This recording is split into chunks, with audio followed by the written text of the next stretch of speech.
on May 1st, 1971, a 20-year-old woman named Elizabeth Ford was sleeping on a couch in the front room of a small house near a city in Arkansas called Texarkana.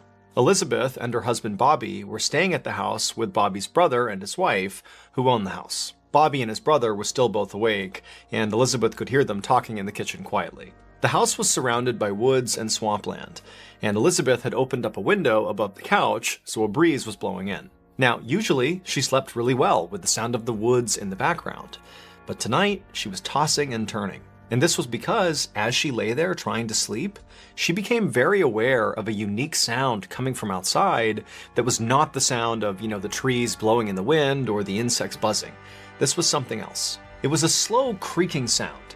And at first, it kind of sounded like it could be out in the woods somewhere, but eventually Elizabeth realized this creaking sound was sort of moving back and forth, right outside on the porch below the open window. Suddenly, Elizabeth's eyes flew open and she looked at the window because this creaking sound had just intensified and then came to a stop on the immediate other side of this window, like there was something heavy right outside. Elizabeth sat up to face the window, but she didn't see anything outside through the screen. And so right away she felt totally relieved. She didn't know what that sound was, but clearly there was nothing there. However, just to be certain, she decided she would go a little bit closer to the screen and actually look right up close to make sure there was nothing down below on the porch. And so Elizabeth leaned forward and pressed her face to the screen and began to look. And as she did, this dark figure down below suddenly rose up and completely blocked out the window. And Elizabeth's looking at it, having no idea what it is. And before she could do anything, this huge thing slashed at the screen, and this big reddish furry brown paw with razor-sharp claws cut through the screen and nearly cut Elizabeth's face. Elizabeth screamed and practically fell over, and this dark creature outside turned and bolted and disappeared. And then a moment later, Elizabeth's husband Bobby and his brother came running into the room asking what was going on. Elizabeth was so shocked at what she had just experienced that all she could say to her husband was, "It's a bear! It's a bear!" Bobby helped Elizabeth off the couch and then told her and his brother's wife to stay in the house and away from the windows. And then Bobby and his brother got shotguns and flashlights and went outside. Once outside, Bobby and his brother began scanning all around the porch area where Elizabeth had apparently seen this bear to see where it was. They held their flashlights out and they scanned the tree lines. They looked all over the place, all around the front of the property, but there was no sign of this animal. And so the brothers looked at each other and nodded, and then they both left the porch and went different directions, kind of looping around the back of the house. They were going to scan the entire property and meet up at the back. And when they met up at the back, they still hadn't found this bear, and so they walked away from the house towards the tree line and did another big sweep together of the entire perimeter, again, looking for any sign of this animal. But there was nothing. And so after a while of circling the property, the brothers decided that, this bear must have just run off. And so Bobby and his brother returned to the porch to figure out their next move. Both Bobby and his brother were hunters, and they knew that usually the best thing to do with the bears that roamed this area was to leave them alone. These bears could grow to be 500 pounds, and if they were provoked, they could run at 35 miles an hour. And so generally, you just stayed away from these things, and they'd leave you alone too. However, as the brothers were sitting there talking through what had happened that night, they both said, it definitely seemed like this bear was different. Apparently it was aggressive enough to come right up to the house unprovoked and reach in and swipe at Elizabeth, which obviously was not normal bear behavior. And so, to Bobby and his brother, this meant that they really couldn't just leave this bear alone. They had to go out there and find it and kill it to protect themselves. And so Bobby lit a cigarette to calm his nerves, and then the two brothers came up with a plan for how they were going to go find this bear. Bobby's brother would man the front of the house, and Bobby would man the back of the house. And they would stay in their respective positions monitoring the property until either they saw the bear and dealt with it, or until the sun came up, at which point they could go get help. And so after agreeing to this plan, Bobby took one final drag on his cigarette, chucked it to the ground, and then with his shotgun in one hand and his flashlight in the other, he stepped off the porch and walked around to the back of the house and stared off into the darkness. Bobby had only been in the back of the house for a couple of minutes manning his post when he began to smell this horrible smell. Now, at first he thought it was just some sort of wet, musky smell that came over from the swampland nearby, but as he continued to smell it, it got heavier and more pungent. It smelled like a wet, decaying animal. Bobby tensed up and aimed his flashlight up at the tree line and began looking back and forth, trying to figure out where this horrible smell was coming from. And as he was doing this, he suddenly heard the sound of tree branches snapping off to his left. And so he whipped his flashlight over and shined it, and he saw this big, dark figure charging across the property away from him into the forest. Bobby instinctively raised his shotgun and fired, and then after shooting, a loud yelp echoed in the air, and then Bobby just took off running in the direction he had just fired. And as he's running across the yard, he's screaming for his brother, who had already heard the shotgun blast, so he was coming around the house, and the two men linked up, and as they're running in the direction of this bear, Bobby's telling his brother, "I think I got it, I shot the bear." But they get over to where Bobby had last seen it and where he heard this yelp come from, and there was nothing, there was no bear. Still, the brothers did feel a little relieved. They figured even if they couldn't find this thing, clearly Bobby had hit it, he had heard the sound of it yelping out, and so maybe by at least wounding it, it would stay away and leave them alone. But just then, the men heard the sound of their wives screaming from inside the house. The men immediately ran back to the house, and as they got closer, Bobby again began to smell that horrible smell. And right as Bobby's foot hit that first porch step, his brother from behind him screamed out, "Stop!" But it was too late. The bear was on the porch. That's why the women were screaming. They had seen it, and Bobby's brother had seen it, but Bobby hadn't. And now he was too close to it to get away. And before Bobby could raise his gun to protect himself, this thing attacked. And Bobby felt this horrible burning, tearing sensation in his arm. He fell to the ground, twisting wildly back and forth, trying to protect himself. He was pinned underneath this enormous bear, level with its chest, with its arms and legs on either side of him. And that horrible smell he was smelling was clearly coming from this animal. That's all he could smell from underneath. But just then, it was like a miracle, because to his side, Bobby could see there was an opening, and so he rolled and somehow got out from underneath this enormous creature. Bobby scrambled up to his feet, and he darted past the bear and rammed into the closed front door of the house. It popped open, he fell inside, and his wife ran forward and shut the door behind him, leaving Bobby's brother outside on the porch alone with the bear. But before any of them could do anything about that, they heard the sound of his brother's shotgun going off. Then there was a long moment of silence. Inside the house, everybody was frozen. A few seconds later, the door slowly opened and Bobby's brother walked inside. Everyone was too shocked to say anything, so for a second they all just stared at each other, and then finally Bobby asked him, "Is the bear dead?" And Bobby's brother, with a trembling voice, said no. And that wasn't a bear. As soon as dawn broke and it was not dark outside anymore, Bobby's wife drove him to the hospital where they would treat him for shock and for the wound to his shoulder. They had hoped to find it somewhere on the property, either dead or wounded, based on Bobby's brother's account of having fired at it basically point blank, but the creature was gone. They did find its tracks though, and this discovery made it clear that Bobby's brother was right, that this wasn't a bear.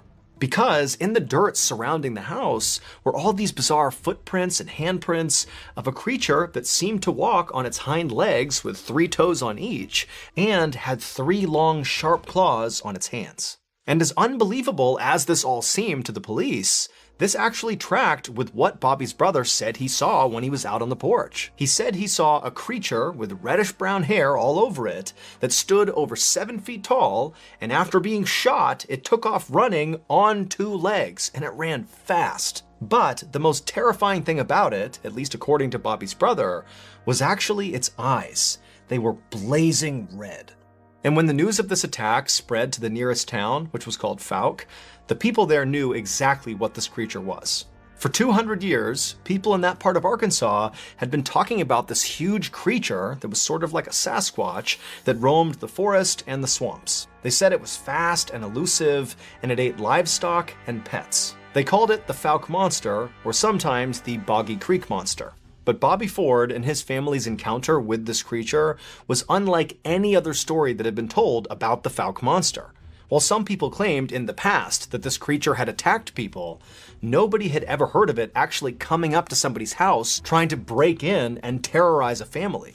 Bobby's ordeal would inspire the 1972 horror movie, The Legend of Boggy Creek.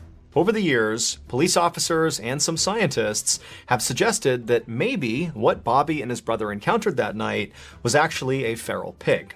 However, authorities have never actually been able to pinpoint what this thing was. Nobody knows. And to this day, hikers and hunters near the swamps of southwest Arkansas and also across the border into East Texas still report run-ins with the legendary Fouke monster. Around 9 p.m. on December 29, 1980, a 57-year-old woman named Vicki Landrum rode in the front seat of her friend Betty Cash's car while her 7-year-old grandson, named Colby, who she was raising, sat between them. The three of them had just had dinner at a truck stop and were now on their way home, driving down a dark wooded highway near Huffman, Texas, which is a small town about 30 miles northeast of Houston. As they drove down the road, Vicki began to notice the windshield was fogging up from how cold it was outside and how warm it was inside the car. And so Vicki turned on the defroster. And as the windshield began to clear, Vicki noticed this bright light right out in front of them up over the trees. And at first, Vicki just figured, they were close to the Houston airport, and so that light must just be an airplane. But as the trio continued driving down this winding highway road, that light that Vicki really thought was a plane landing appeared to just kind of hover in the trees. And actually, as they drove, the light almost appeared to get closer and closer to them. So it didn't really seem like it was a plane. Now, at first, Vicki thought this was just kind of interesting and was curious about this light. But as they got closer and closer to this light, it became very obvious that the inside of the car was getting much warmer and stuffier than any of the heat settings would allow it to get, to the point where Vicki was actually sweating and panting from the heat. Now, all of this was happening really quickly, and so Vicki sort of went from being curious to being kind of anxious. Like, what was going on here? Like, does this light have something to do with the heat they're experiencing in the car? And then all of a sudden, the light that appeared to be sort of behind the trees suddenly came right out in front of the car, and Vicki screamed at Betty, "Stop!" And Becky jammed on the brakes, and they came to a stop, and blocking their path, maybe 100 feet in front of them, just hovering over the road, is this strange-looking aircraft aimed right at them. This craft was the strange light. For a moment, all three of them just stared in shock at this craft, like it was so unexpected and so unbelievable that this had happened. But then Vicki, who's sitting there still panting and sweating, she's looking out and she's realizing this craft she's looking at looks nothing like any other aircraft she had ever seen. The craft was a bit bigger than a car, it was diamond-shaped, and it was letting out these strange, loud roaring sounds, almost like an engine. It appeared to be glowing red hot, and periodically, with those loud roaring sounds it was making, fire would appear to shoot out the bottom of the craft, scorching the pavement right under it. And again, this strange craft is just hovering there right over the ground, appeared to be aimed directly at Vicki, Betty, and Colby. Pretty quickly, Colby began to cry. He was scared. But Betty, the driver, she said she couldn't go anywhere. The road was too thin. She couldn't really turn around very easily. And she couldn't drive straight and go under the craft and risk being burned by the flames. And so they were just kind of trapped there. And so Vicki and Betty sort of looked at each other like, okay, we're gonna wait it out and hope this craft just eventually flies away. But after several minutes, and the craft still had not departed, it was still blocking their way and periodically spitting fire into the ground, Vicki and Betty are like, well, let's get out and see what's going on here. Let's investigate. By this point, their fear and anxiety around this had sort of been replaced by just genuine human curiosity. I mean, what the heck is this thing? And so Betty, the driver, she gets out, and Vicki, she tells her grandson, stay in the car, so Colby's right here, and Vicki gets out, and the second she does, and she now has an unobstructed view at this craft, she suddenly remembered this Bible verse. So Vicki was very religious, and she had read in the Bible that one day Jesus would return to the earth, and when he did, he would return in a rain of fire. And so all of a sudden, Vicki believed that what she was looking at was not some aircraft, but the second coming of Jesus Christ. This was like a highly spiritual moment for her. But just as Vicki was about to go forward and actually inspect this thing up close, she heard Colby call out for her. He was crying hysterically. He was totally scared and upset. And so this kind of broke Vicki out of her trance. She turned around and went back to the car to comfort Colby. And when she got back to the car, she found Colby scrunched up on the floor underneath the dashboard like he was trying to shield himself from this craft. And so Vicki, she got right down there with him. She wrapped her arms around Colby and began praying with him to try to calm him down. But while Vicki and Colby were praying inside the car, Betty remained outside of the car, just staring at this craft. And it went on like this for about 10 minutes until Vicki, who's still tucked down there with Colby, heard that roaring sound coming from the aircraft get noticeably louder, like it was about to do something. And so Vicky poked her head up and she looked out the windshield, and sure enough, this craft was beginning to take off. It was getting higher and higher off the ground. Flames were shooting out the bottom of it. Betty was still outside staring at it. And then before long, this craft had shot straight up into the air and began taking off up and away from them at a really steep angle. And at the same time, Vicky suddenly saw this swarm of all these helicopters, these military-style helicopters, go right up around this craft like they were escorting it. And then the craft and all these helicopters took off into the horizon and disappeared. After they were all gone, Vicky realized that what she had just witnessed was not the second coming of Christ. Because of these military helicopters that arrived as this craft took off, it told Vicky and also Betty that very likely this was just a US military exercise of some sort. And so a few moments later, Betty came back to the car and sat in the driver's seat, and Vicky, she climbed back into her seat and lifted Colby up to the middle seat as well. And for a moment, the three of them just sat there in silence. I mean, there's nothing blocking their way anymore. They're just sort of trying to process what just happened. Eventually, Betty just put the car in drive and began driving straight ahead, crossing right over that scorch mark on the pavement where the craft had been. About 45 minutes later, Betty pulled up to Vicky's house and parked the car. Vicky and Colby, they got out, they said goodbye to Betty. They didn't really talk about what they had just seen, they just said goodnight. And then Vicky and Colby headed inside the house. And as much as both of them did have things to say about whatever it was they saw, they just continued not to talk about it. They both were just kind of eager to go to bed. However, as Vicky was putting Colby to bed, he began to complain that his stomach hurt, and at the same time, Vicky began to realize that she also didn't feel very well. And shortly after that, both of them were vomiting in the bathroom. And this scared Vicky. She tried to tell herself that, maybe the reason they were sick is because they ate some bad food at that truck stop. But deep down, Vicky was very concerned that their nausea was somehow connected to that strange craft. And so it was a very long night, with Vicky and Colby being nauseous most of the time, but eventually they both did fall asleep. And then when Vicky got up the next morning, she still felt awful. And so Vicky, she rolled out of bed and made her way to the bathroom. And when she looked at herself in the mirror, she gasped.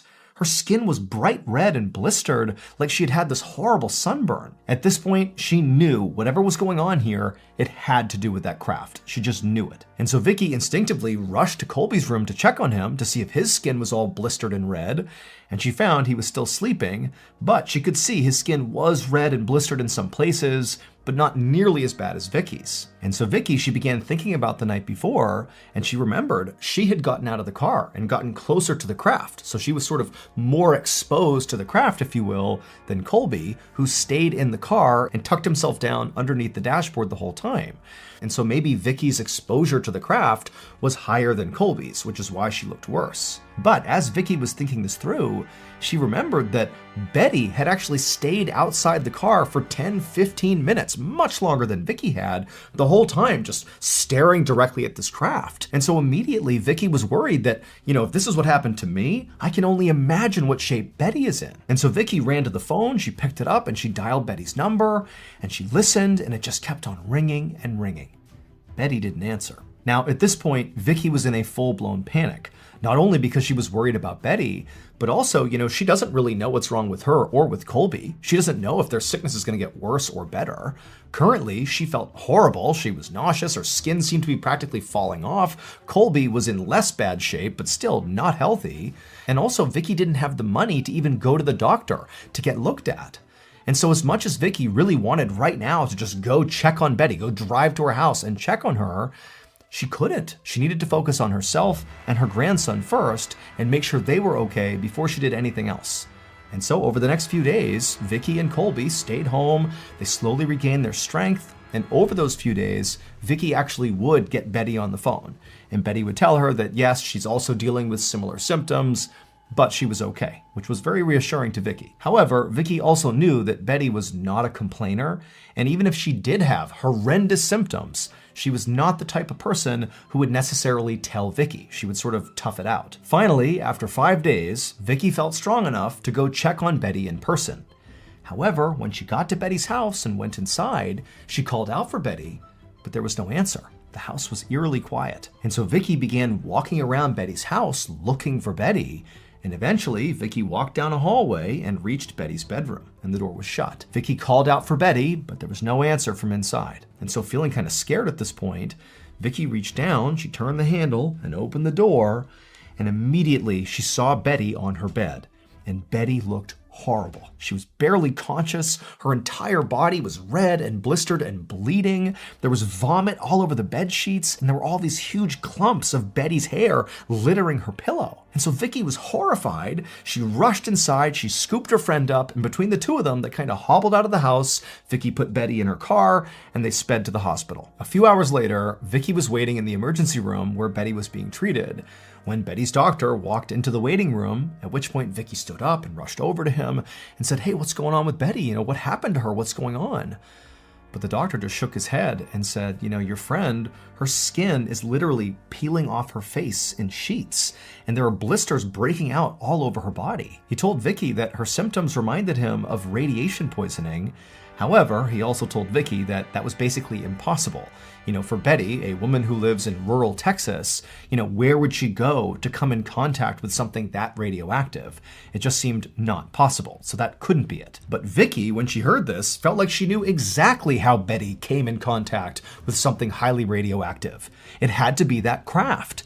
And so without even thinking about it, Vicky began pouring out the story of how her and Betty had seen this light, and then this craft appeared on the road, and it was shooting fire, and then it flew off with helicopters all around it. But as she was wrapping up her story, Vicky was suddenly overcome with embarrassment because the doctor was now staring at her like she was totally out of her mind.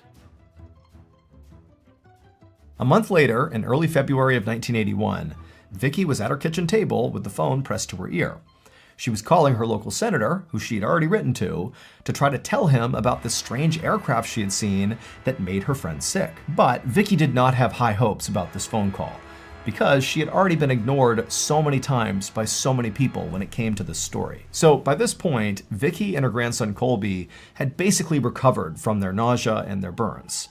However, Betty had not recovered. She was still cycling in and out of the hospital. She was in constant pain. She still had burns all over her. And in fact, because of all these symptoms, she had had to move in with her brother. Now, Vicky was certain that all these symptoms Betty had were radiation sickness caused by the radiation from this aircraft they came in contact with. But it was like everybody they told about this aircraft didn't believe them. Just then, Vicky heard a woman's voice break through the hold music. It was the local senator's secretary. And so Vicky quickly explained why she was calling and why she really wanted to talk to the local senator.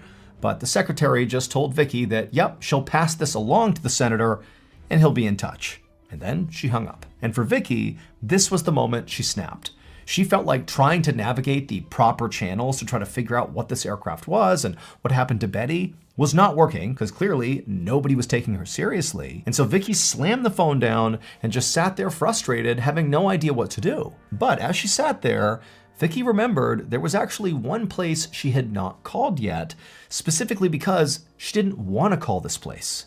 It was a UFO research center. And Vicky hadn't called because she did not believe the craft she had seen was a UFO. She believed it was a military aircraft because she had seen the helicopters escorting it away, and that made the most sense. It had to be military. But if she called the UFO research center and people found out about that, it would make her look even crazier, because now she's claiming the craft was aliens or something. But now Vicky felt like she had run out of options. So she picked up the phone, grabbed the piece of paper with the number on it, and dialed. A couple days later, a scientist named John Schuessler drove down the winding wooded highway into Huffman, Texas. He was going to meet up with Vicky. John was an aerospace engineer for NASA. However, he also spent a lot of time investigating UFO sightings. Vicky's call to that UFO research center had created a lot of excitement in the UFO community, and the story had eventually found its way to John, who decided he would take on the case. Now, to be clear, John was not into researching UFO sightings in order to prove they really happened. Actually, it was sort of the opposite. He would look into reported UFO sightings in order to prove they were not UFOs. He would find a rational, scientific explanation that debunked the sighting. That's sort of what he did. And so with Vicky's case, that was his intention, to go to Huffman, Texas, talk to Vicky, and explain away with science and rationale what happened here. That this was not, aliens, This was something ordinary, like a government aircraft. And so John eventually got to Vicky's house, and he went inside and he chatted with Vicky, and she talked him through all the details of the story. And then eventually they both left Vicky's house, they hopped in their respective cars and headed out to go to the actual site where this had happened. And when they got there and John got out of the car, he didn't need Vicky to direct him to the specific site, because right in front of him was this really obvious black circle right in the middle of the road, as if the road itself had been melted and then re-solidified and actually looked different.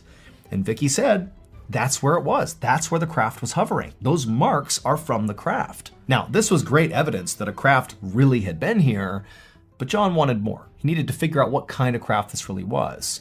And so he told Vicky he was going to leave and go canvass the area for witnesses, and he told her he would keep her updated. So Vicky left, and John drove up the road until he reached some campsites and farmhouses. And John systematically went from door to door and tent to tent, asking anybody if they had seen or heard any aircraft or anything strange on the night of December 29th. Now, going into this, John didn't really know what to expect from these people he was asking. I mean, he's some random scientist showing up uninvited at people's homes, asking if they've seen strange lights in the sky.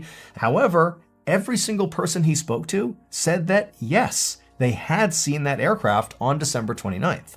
However, they were obviously just farther away than Vicky and Betty and Colby had been. So now, John felt like he had enough information to speak directly with military officials. However, when he contacted all the military bases in the area, all those officials he spoke to told him absolutely that on December 29th, there were 0 military operations happening. John found this very frustrating, because to him, it seemed very clear that these officials were just lying to him.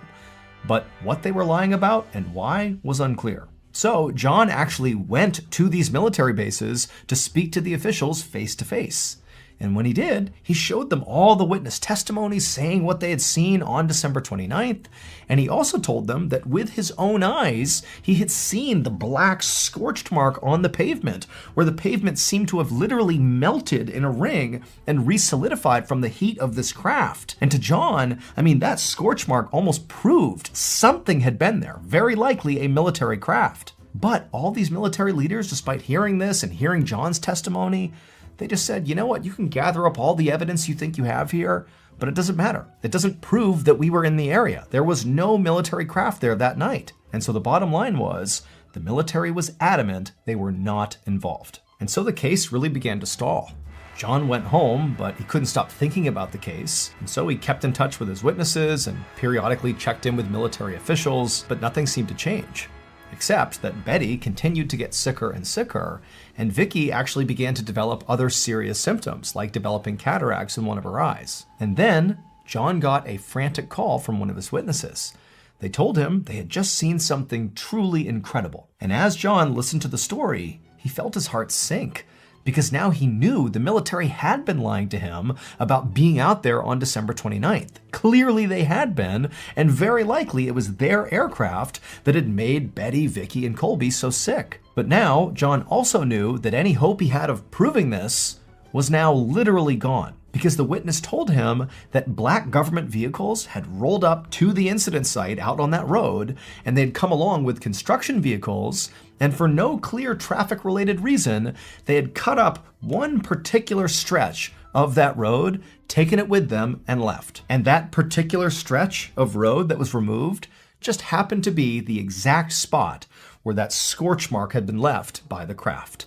It was like they were taking the evidence and getting rid of it. Now, John himself was not able to literally go back to the road and see for himself where the pavement had been cut. However, not long after John learned this information, a group of UFO scientists descended on the road to find this scorch mark, or to prove it had been cut out and taken away like the witness had said. And sure enough, when they got out there, they didn't find the scorch mark. Instead, they found nice, fresh, brand new pavement. The strange event that Vicky, Betty, and Colby experienced on the night of December 29, 1980, is widely considered to be one of the most famous and credible UFO sightings of all time. It's now known as the Cache Landrum incident, after Betty and Vicky's last names, and to this day, nobody has been able to come up with a rational explanation for what happened if it wasn't a UFO. To this day, the US government maintains that they did not have any military operations happening on December 29th. However, they did say when it comes to cutting out the road and paving over it, that was just for routine maintenance. They were not trying to hide evidence. As for Vicky and Betty, over the years, their health continued to deteriorate. They ultimately filed a lawsuit against the government, but because they couldn't actually prove that the aircraft even existed or that it caused their health problems, their lawsuit was ultimately dismissed. Both women would eventually die from cancer, which Colby believes is a direct result from radiation exposure. As for Colby, he's still alive and continuing to seek answers. One afternoon in November of 2021, a middle-aged woman named Nicole Petit was on break at her job in the city of Decatur, Alabama. And while she was sitting in the break room, she pulled out her phone and she called her 21-year-old daughter, Hannah. The phone rang a couple of times, then eventually Hannah picked up, and right away, Nicole could tell her daughter, Hannah, was still very much not feeling well. She could hear it clearly in her voice. So Nicole's daughter was a stay-at-home mom to two very young kids, which, was totally exhausting in its own right. And in fact, on this phone call, Nicole could hear in the background the sound of the kids yelling and running around and crashing into things, so clearly it was just chaos over there. But Nicole knew Hannah could not just be tired from tending to her kids, because over the last couple of months, what Nicole had noticed was every time she spoke to her daughter, whether her daughter's kids were going crazy or not, Hannah just completely sounded under the weather. And in fact, Hannah often was complaining, again, over the past few months, of not only feeling a deep exhaustion, but also of feeling really dizzy and nauseous. Now, over the past few months, Nicole had been telling her daughter, you have to go see a doctor. This is not normal. This is not just parenting fatigue. Something is off. You need to go get looked at. But Hannah, who was known to be very, very tough and, generally didn't really go to the doctor much, she said to her mom, I'm fine. I'm just exhausted from the kids. It's no big deal. And so she kind of pushed that idea aside. And so this time, as Nicole's talking to her daughter, and she can clearly hear that her daughter is not better, she's still feeling awful, she knew trying to push her daughter to go see the doctor wasn't going to work. So instead, she said, okay, Hannah, when's Brian going to be home? Brian was Hannah's husband. And Hannah just sighed and she said, no, he's not home yet. I don't know when he's going to be here. So for the most part, Brian was, a very active parent and husband, but he also was a very successful chiropractor. And in fact, he'd had so much success at his private practice that recently he'd even been able to fully renovate his building. And so with this new building and all this extra space and all this new staff, he was working even more than usual, which, financially was great for the family. But it meant he basically was absent all the time. And so it had become kind of commonplace that Brian was nowhere to be seen. It was kind of Hannah alone with the kids and this mystery illness she was suffering from. Now, Nicole obviously understood the nuance here. She knew that, Brian's practice was very important, not just to him, but to Hannah and their family. And so instead of, being upset with Brian, Nicole had tried very hard to make herself available to her daughter, to take care of her kids, to help her out whenever she could. But there was a limit to how much Nicole could help because Nicole also worked full time. And so she couldn't just be around all the time to help with her daughter. Like today, she was working. She wished she wasn't so she could go be with her daughter, but that was just the way it was. For the next couple of minutes, Nicole and Hannah just chatted like mother and daughter. And then at some point towards the end of the call, like Nicole always did, she told her daughter, hey, I really think you ought to go to the doctor. If you tell me what day you're going to go and you make an appointment, I'll go over and take care of your kids. I'll even take you to the appointment, whatever you need. Don't let logistics be the reason you don't see a doctor. Whatever you need, you let me know and I will help you if I can. I'll flex my schedule to accommodate yours. But like Hannah always did, she just kind of brushed off her mom and said, okay, maybe I'll go see a doctor. I don't know, but I think I'm going to be fine. I'm going to rest, I'm going to take vitamins, I'm going to eat well, I'm going to do all the things, and I'm sure this will pass. Nicole sighed when she heard this because basically she hears her daughter saying, I'm not going to the doctor still. But Nicole didn't argue. She just told her daughter that she loved her and she would see her soon, and then the two hung up. Over the next few weeks, Hannah continued to feel completely awful, nauseous, dizzy. All of her symptoms persisted and in some ways even got worse. But no matter how much pressure was put on her, namely by her mom, to go see a doctor, Hannah didn't. She really had convinced herself that this was just, parenting fatigue and that she would just get through it and she would be fine, which again was sort of very much her personality. She was this tough, hard-charging woman. She was going to just grit this one out. But then finally, in January of 2022, so now it's been months and months of Hannah having these symptoms and her mom basically begging her to go see a doctor. And by this point, Hannah can't argue with the fact that she is basically falling apart. She's lost so much weight, she actually can't even walk around her house anymore. She literally sits on a swivel chair, like a desk chair, and just pushes herself around the house. I mean, she is absolutely sick, and it's something that she can't even deny anymore. And so finally, in January of 2022, Hannah says, "Okay, Mom, I'll go to the hospital." Nicole, in some ways, was incredibly relieved that finally her daughter is doing the thing she should have done a long time ago. And then also, Nicole was just so annoyed with her daughter. Like, why didn't you go sooner? This is so silly. But regardless, Nicole's like, great. She tells her daughter, "I'm gonna come over, pick you up, I'm gonna take you to the hospital, I'll be there with you." And so she goes over to Hannah's house, and when she gets there, Hannah in her chair wheels over to the door, and Hannah looks awful. She looks like she weighs less than 100 pounds, she's so pale, her hair looks like it's falling out. I mean, she looks absolutely sick. She looks like there's something seriously wrong with her. But Nicole, she just takes her daughter and assists her down the stairs, puts her in the car. She also gets her kids and brings them along as well, and they drive to the hospital. And when they get there, eventually Hannah is brought into an exam room along with Nicole and the kids, and a nurse comes in and they begin checking Hannah's vital signs and asking her some questions, and they also weighed Hannah. And eventually, after that was done, the nurse told Hannah that, "Hey, you only weigh 84 pounds. This is way below what's considered healthy. This is like an emergency. And based on the other things you're telling me about over the last few months having these symptoms, I'm worried you might actually have stomach cancer." Now, even though Nicole had anticipated that something seriously was wrong with her daughter, it still hit her like a freight train to hear that her 21-year-old daughter had stomach cancer. I mean, she'd never even heard of somebody that young having stomach cancer. And when Nicole looked over at her daughter, Hannah too was horrified. I mean, for her, she still believed this was all just gonna pass. Whatever this is, it'll go away. But obviously, stomach cancer is not something that just goes away. A couple minutes later, a doctor came in the room and explained to Hannah and Nicole that the next step here was to test Hannah to see if she actually had stomach cancer.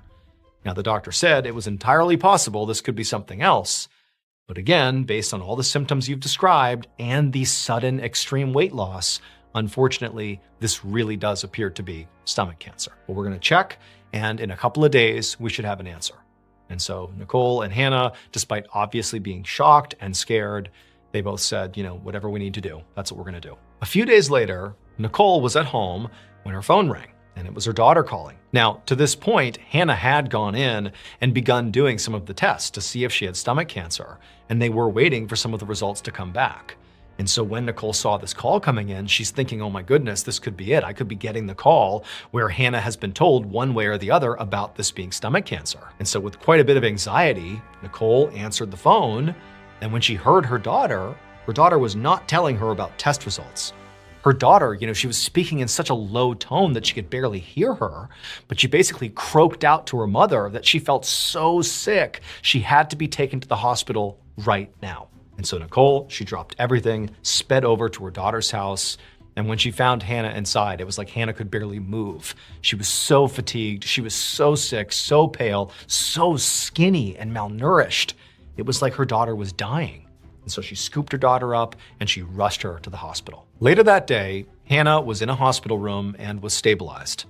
When she had come in, she actually was showing signs of what's called acute respiratory failure, which basically meant her lungs were shutting down. And in fact, one of her doctors had told Nicole that had Nicole not gone over there and rushed her daughter to the hospital on that day, very likely she would have died. She would not have survived another 24 hours at home. So this was as close as you can come to, your daughter dying. But they had been able to stabilize Hannah, and she was now resting in bed, and they were now trying to figure out what to do. And one of the doctors pulled Nicole aside and said, look, we know she's being tested for stomach cancer, and we don't know if she has that or not yet. But acute respiratory failure is not connected to stomach cancer. And on top of that, it's incredibly rare for someone as young as Hannah. So we really don't know what's going on here. All we can do is keep her here, keep her stable, monitor her, and run some additional tests. And so Nicole, she said, okay, let's do it. And so for a few days, that's what the medical staff did. They just continued to monitor and keep Hannah stable while testing her to figure out how somebody her age and in her condition could be contracting respiratory failure. But after a few days of this, out of nowhere, Hannah has this severe sudden seizure. But after her seizure passed, the medical staff began investigating Hannah's brain because a seizure is a brain-related event. And as they're looking into Hannah's brain, they discover that she has also contracted viral meningitis, which is inflammation of the membranes surrounding the brain. And generally speaking, viral meningitis is not life-threatening, but in rare cases, it can be. And considering the fact that Hannah had other very serious medical issues going on, and the fact that her particular viral meningitis case was very severe, doctors were worried that she could be someone who could die from this meningitis, or potentially have very serious brain damage if they didn't do something drastic to combat this swelling in her brain. And so a decision was made to put Hannah into a medically induced coma so that she would lay perfectly still, and they could just wait for the swelling in her brain to go down. But what that meant functionally was that Hannah would be in this coma indefinitely until, the swelling goes down in her brain or who knows what. I mean, basically, the doctors didn't know what was going on with her. However, just a couple of days after Hannah had been placed in this medically induced coma, some of her imaging tests came back from all the testing they had run on Hannah to try to figure out what was going on here. And in particular, there were these imaging tests that came back from her abdomen. They had scanned her abdomen. And what they discovered inside of her abdomen was truly shocking. Hannah's entire digestive tract was covered in white spots. And the doctors all knew that those spots were not cancer. They were something worse. And after running a few more tests to confirm their theory, once they had that information that, yep, what we suspect is going on here, they called the police. So remember Hannah's husband, Brian? He's the very successful chiropractor. Well, his practice had been so successful that he had had the funds to fully renovate his office and build this bigger, better chiropractic practice. And that was great, not just for him, but also for Hannah, her whole family. They were making money hand over fist. Everything was great. Except there was an issue. One of the upgrades that Brian wanted to do within this renovated space was to include an X-ray room. And when people build X-ray rooms, they actually line the walls of the room with these big sheets of lead to keep the radiation from penetrating the walls. But lead is incredibly toxic and harmful to humans, especially if you ingest it or you touch it. It's not something you really want to interact with at all. It needs to be kept at a safe distance. But after the renovations were done and the X-ray room was built, there were several sheets of lead that didn't make it into the walls. They were sort of extra sheets of lead that just didn't get used, and they were out in the open. And when police discovered that and they began investigating, they found somebody had been shaving off pieces of those extra lead sheets, little bits of lead. They were shaving them off and planting them inside of Hannah's vitamins that she took religiously every day, believing those were the things that were going to make her healthy again. But in reality, sort of ironically, they were doing the opposite. She was literally poisoning herself every time she took one of those vitamins. And who was the person who was shaving off all that lead and literally trying to kill Hannah? Her own husband, Brian. All those white spots inside of Hannah's digestive tract were literally just pools of lead that had accumulated inside of her because her husband had been trying to poison her to death for months. Miraculously, though, Hannah would survive. After nearly 2 months in a medically induced coma, Hannah was healthy enough to be woken up and got to go back home with her kids. As for Brian, he was arrested, found guilty of attempted murder, and sentenced to life in prison. His motive was the $1.3 million in life insurance policies that he had taken out on Hannah.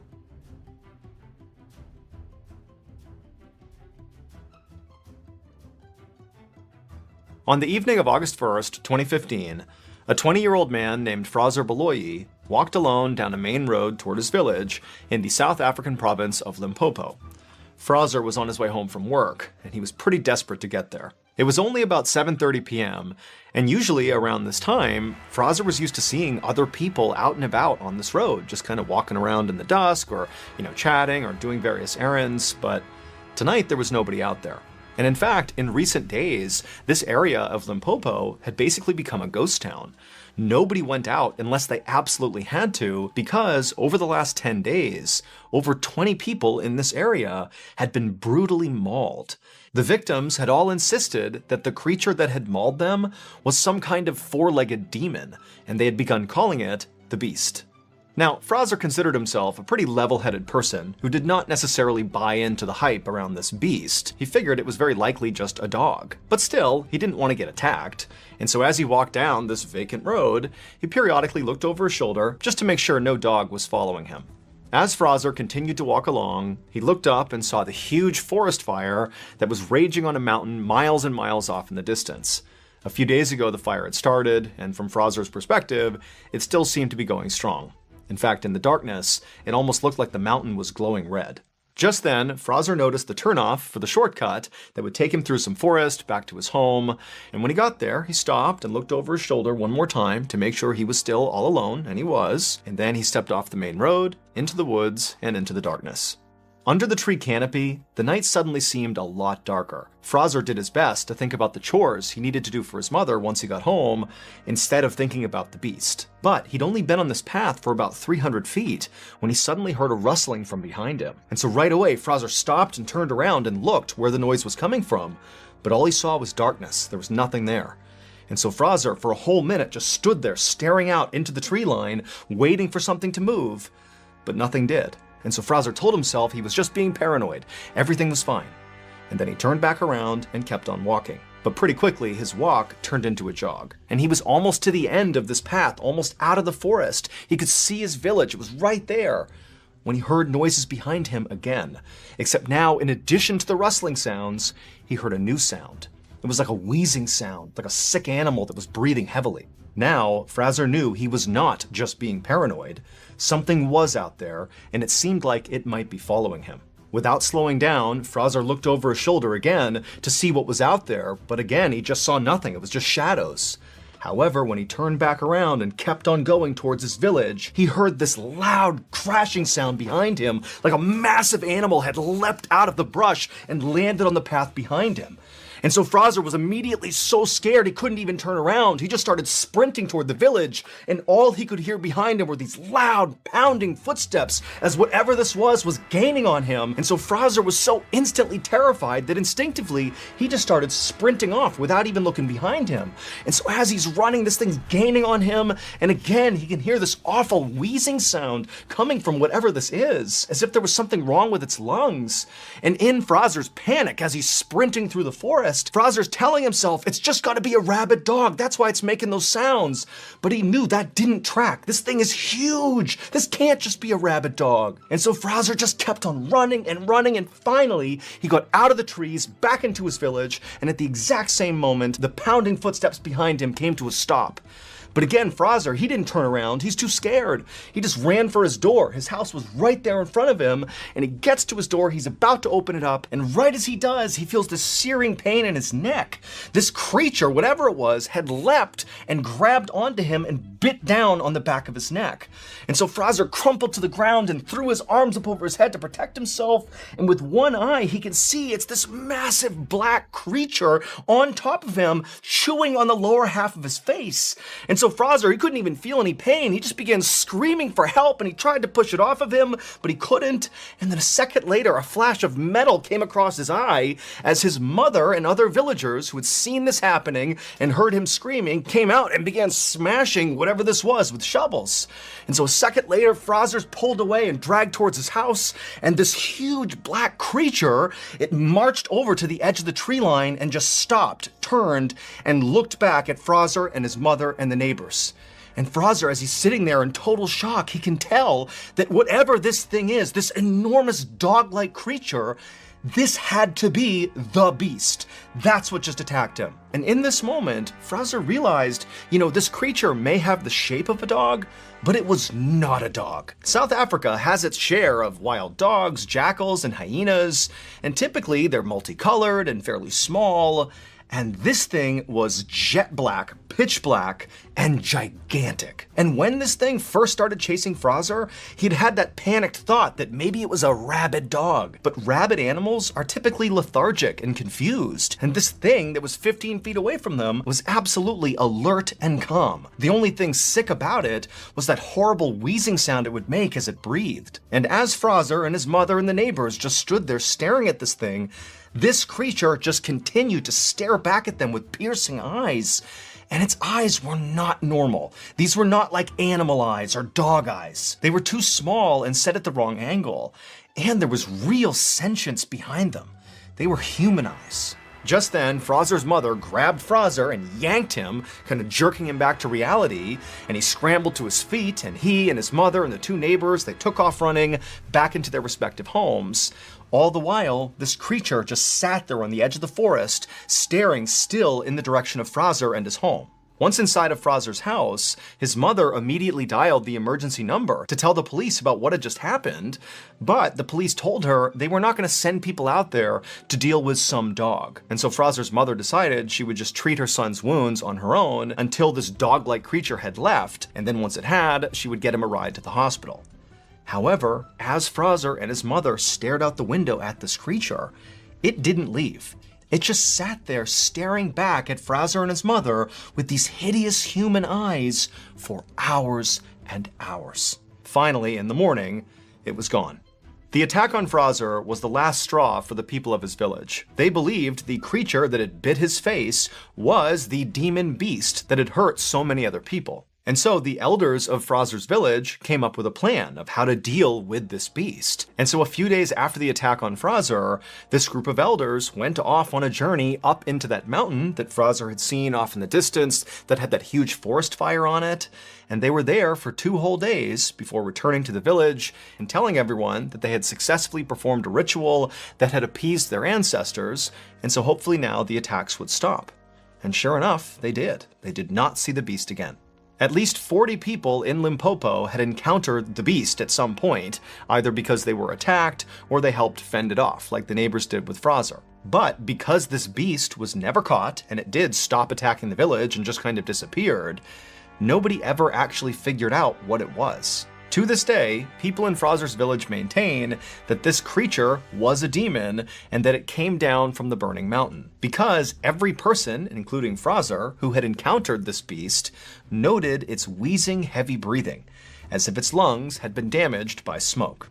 In all, at least 40 people in Limpopo encountered this beast, either because they were attacked or they helped fend it off. But because it was never caught, there is no definitive proof of what it actually was.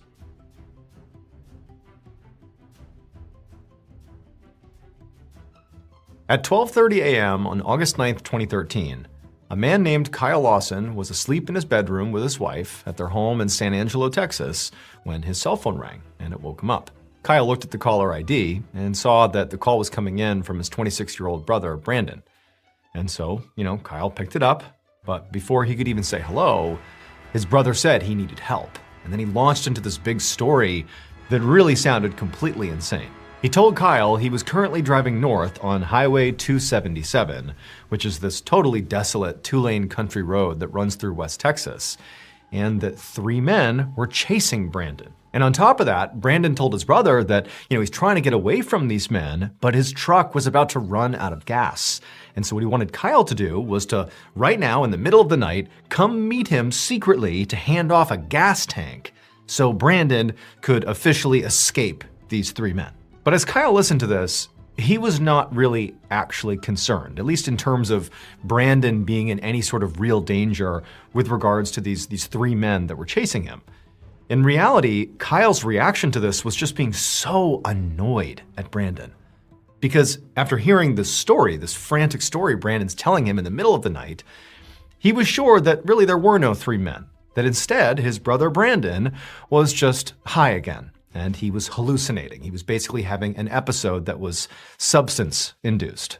So Brandon had a history of methamphetamine use. He'd been clean for the last 6 months or so, and he'd been working on, being a better partner to his fiancée, Ladessa, and also a better father to his 4 children. But just 2 days ago, Brandon had also called Kyle, but it had been to ask Kyle if he knew where he could get some drugs. Now, Kyle did not immediately say, oh, here's where you go to get drugs. Instead, he tried to tell Brandon, like, don't do it. Like, you should not get high. You're clean. Like, you're doing good. But he was pretty sure Brandon had not listened, because ever since that phone call, even though Kyle didn't give him any, resources for drugs, Brandon must have gone and gotten drugs anyways, because his behavior had just been completely crazy in general. In fact, right now, Kyle knew from having spoken to his parents earlier that the whole reason Brandon was even driving on Highway 277 right now was because he got into a big fight with his fiance and was supposed to be going to his parents' house to chill out. Like, he was basically going to time out for bad behavior. That's why he was out right now. Now, Kyle knew Brandon was very likely high, and so this was not going to be a good time to reason with Brandon and tell him to, just come home or just go to your parents' house because, there's no such thing as these three men. Like, you're just high. He's not going to listen to that. So instead, Kyle just focused on trying to calm Brandon down because, again, Kyle is not thinking Brandon is actually in danger. He's thinking this is just a hallucination. But as Kyle tried to do that, Brandon did not calm down. He got more and more anxious, and he's continuing to talk about these three men that are gaining on him. And finally, Kyle just said, dude, Brandon, have you relapsed? Is that what's going on here? But as Kyle expected, Brandon swore up and down that he was not high. And he just kept on begging Kyle to come help him fast before these men caught up to him. Like, come give me the gas I need so I can escape. Come on, man. At this point, Kyle felt like there was no point even talking to Brandon. And in some ways, he just wanted to hang up and forget about this whole thing. Like, this was crazy. He has his own life and his own responsibilities. Like, he shouldn't be babysitting his younger brother. But at the same time, Kyle was very close with his brother. Even if, he resented it, he did love his brother very much. And even though he did feel like there is no imminent danger here other than maybe Brandon to himself, Kyle decided, you know what? I'm just gonna go out on Highway 277. I'm gonna find Brandon and just get him back home. So he told Brandon he'd be right there, and then he hung up. About 45 minutes later, Kyle drove north on Highway 277 along with his wife in his passenger seat and their 4-year-old son in the back. Kyle's wife had not wanted him to be out in the middle of the night dealing with his crazy brother all alone, so she'd insisted that she and their son come along. And so as Kyle drove down the road, he kept an eye out for Brandon's truck. Now, to set the scene for you, this really is like a desolate highway. There's no real traffic, and really in either direction, it's just kind of open plains and some shrubs and small trees. Like, this is a big, wide open area. It's pretty easy to see way out in front of you. And so he's got a great view, even though it's nighttime, but he can't see any vehicles. Like, there's no truck, there's nothing. Like, his brother is nowhere to be seen. But Kyle just kept on driving and kept on looking out. He was even just sort of looking out into the fields in case, his brother had veered off the road somewhere, which seemed entirely possible. But eventually, after driving for some time, way up ahead, sort of parked half on the road, half off, was a truck. Its lights were off, it's just sitting there. It's not even idling. It's clearly turned off. But as Kyle got closer, he realized it was Brandon's truck. So he had found Brandon. And so Kyle, he pulls over to the opposite side of the road and he parks his car and he tells his wife and his son to stay in the car and he's gonna go talk to Brandon, who at this point Kyle is assuming is sitting in his truck, waiting for Kyle. And also keep in mind at this point, Kyle's thinking, well, there's nobody else out here. There's no three men chasing my brother. He's probably just sitting here, high as can be, and I'm gonna talk to him and he's just gonna go home and we're gonna move past this. But when Kyle walked over to the vehicle, there was nobody inside of it. Brandon's gone. And he's thinking to himself, this really doesn't make any sense because on the ride to the truck, as they were on Highway 277, Brandon kept repeatedly calling Kyle over and over and over again, being like, come on, you gotta hurry up, you gotta get here. They're gaining on me like I'm in trouble. Bring that gasoline, you gotta get here. And now that he's here, he's finally reached clearly Brandon's truck. It's right here. And Brandon's gone? He's gone from his truck? He didn't tell him that on the phone. Like, where is he? What's going on here? And so Kyle, he's like looking under the vehicle. He's searching the vehicle now for his brother, which is totally crazy. Like, what's his brother doing here? But as he's searching the vehicle for his brother and looking around the area for his brother, Kyle's phone rings. And it's Brandon. And so Kyle, who at this point is feeling really annoyed, He answers the phone and he's like, "Brandon, where are you?" And Brandon goes, "Bro, I'm right here." And Kyle's like, "No, you're not. Like, I don't see you. There's no one here. Your truck is here. You're not here." But just then, Kyle looked out and there was a car coming towards him. So he saw the headlights and he realized it was a cop car. And so he's on the phone with Brandon. He's looking out at this cop car that's coming up this road towards him and clearly slowing down. Like the police officer is going to stop and talk to Kyle, presumably. And so as this cop car is coming in and slowing down right in front of him, Brandon on the phone says to Kyle, "Run away from that cop." Now think about this. That meant Brandon had to be somewhere nearby because he can clearly see the cop car approaching Kyle. He's watching the scene. Even though Kyle has not found his brother, Brandon is clearly actually nearby. But Kyle, he's sort of quickly interpreting this and he's thinking, like, where is Brandon? Because he's looking out and it's just open fields in either direction on either side of this highway. It's like this barren wasteland out in the middle of Texas. Like, where is he hiding? There's nowhere to hide. There's a couple of shrubs and really small trees sort of off in the distance, but like there's really nowhere to hide. So where is Brandon? And Kyle, he's just feeling furious at this point. Confused, but furious. It's like, what are you doing, Brandon? Like, he knew the reason Brandon wanted Kyle to run also is because Brandon had an active warrant out for his arrest that had to do with a drug charge. And so he's just protecting himself, like, don't get involved with the police, like, keep me out of it. And it's like, Kyle, he's already out here in the middle of the night doing this crap for his brother who's completely off his rocker. Like, he was so annoyed. But again, it's like, what does he even do? He has no idea where Brandon is. And so Kyle, he was about to say something to Brandon to demand, where are you? Come out here. But Brandon hung up. Now, by this point, the police officer had arrived on scene. He had parked his car and he walked over to Kyle, who now is standing right next to his brother's vehicle. He's put his phone back in his pocket. And the officer, when he got close enough, he introduced himself as Deputy Neal of the Coke County Sheriff's Department. And he told Kyle that he was responding to a 911 call from a trucker about a stranded driver on the road. And so he asked Kyle if maybe that was him. "Is this your truck? Are you the stranded driver?" Pointing to Brandon's truck. But Kyle said no, it was not his. It belonged to his brother. But despite how much he really wished he could say the truth, he wanted to protect his brother. So he couldn't tell the deputy that, well, the reason my brother left his car here is because he's probably high on meth and he's somewhere nearby hiding. And also he has a warrant out for his arrest. So instead, Kyle said, well, I think he went off to get some gas because he called me and he said he had run out of gas. So he parked his car here. So he probably has walked on and I just got here. Is it okay with you if I get back in the car with my wife and son and just drive up and down the road here to find Brandon? Because I'm sure he's fine, but he called me to help get him gas. So do you mind if I do that? And surprisingly, the deputy was like, yeah, that's fine. Go ahead. And so Kyle, he got right back into his car with his wife and his son, and he did fire up his car and he drove farther down the highway. And as he did, he kept looking over his shoulder to see what the cop was going to do. And the cop was just still parked next to Brandon's car. And eventually, when Kyle drove far enough that he knew the cop couldn't see him anymore, he pulled over to the side of the road and he began really angrily calling his brother over and over and over again to get him back on the phone. But Brandon never answered the calls. And so at this point, Kyle has no idea what's going on with Brandon. I mean, he didn't before, but now especially, he's out of contact with his brother. And so Kyle and his family would sit there for a little bit longer, like continuing to try to get in touch with Brandon, but to no end. And eventually, Kyle's 4-year-old son began crying and complaining because it's so late and he's tired. And, Kyle's wife is tired. It's 2 a.m. And Kyle, he's just so over it. He's like, you know what?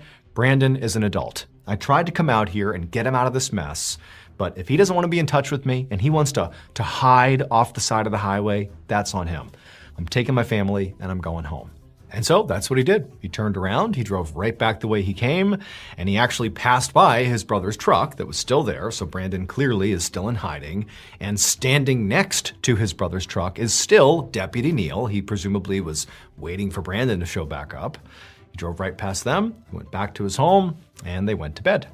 And he figured, you know what, tomorrow I will likely hear from Brandon and he'll tell me some crazy story explaining what really happened, but you know what, whatever, that's on him.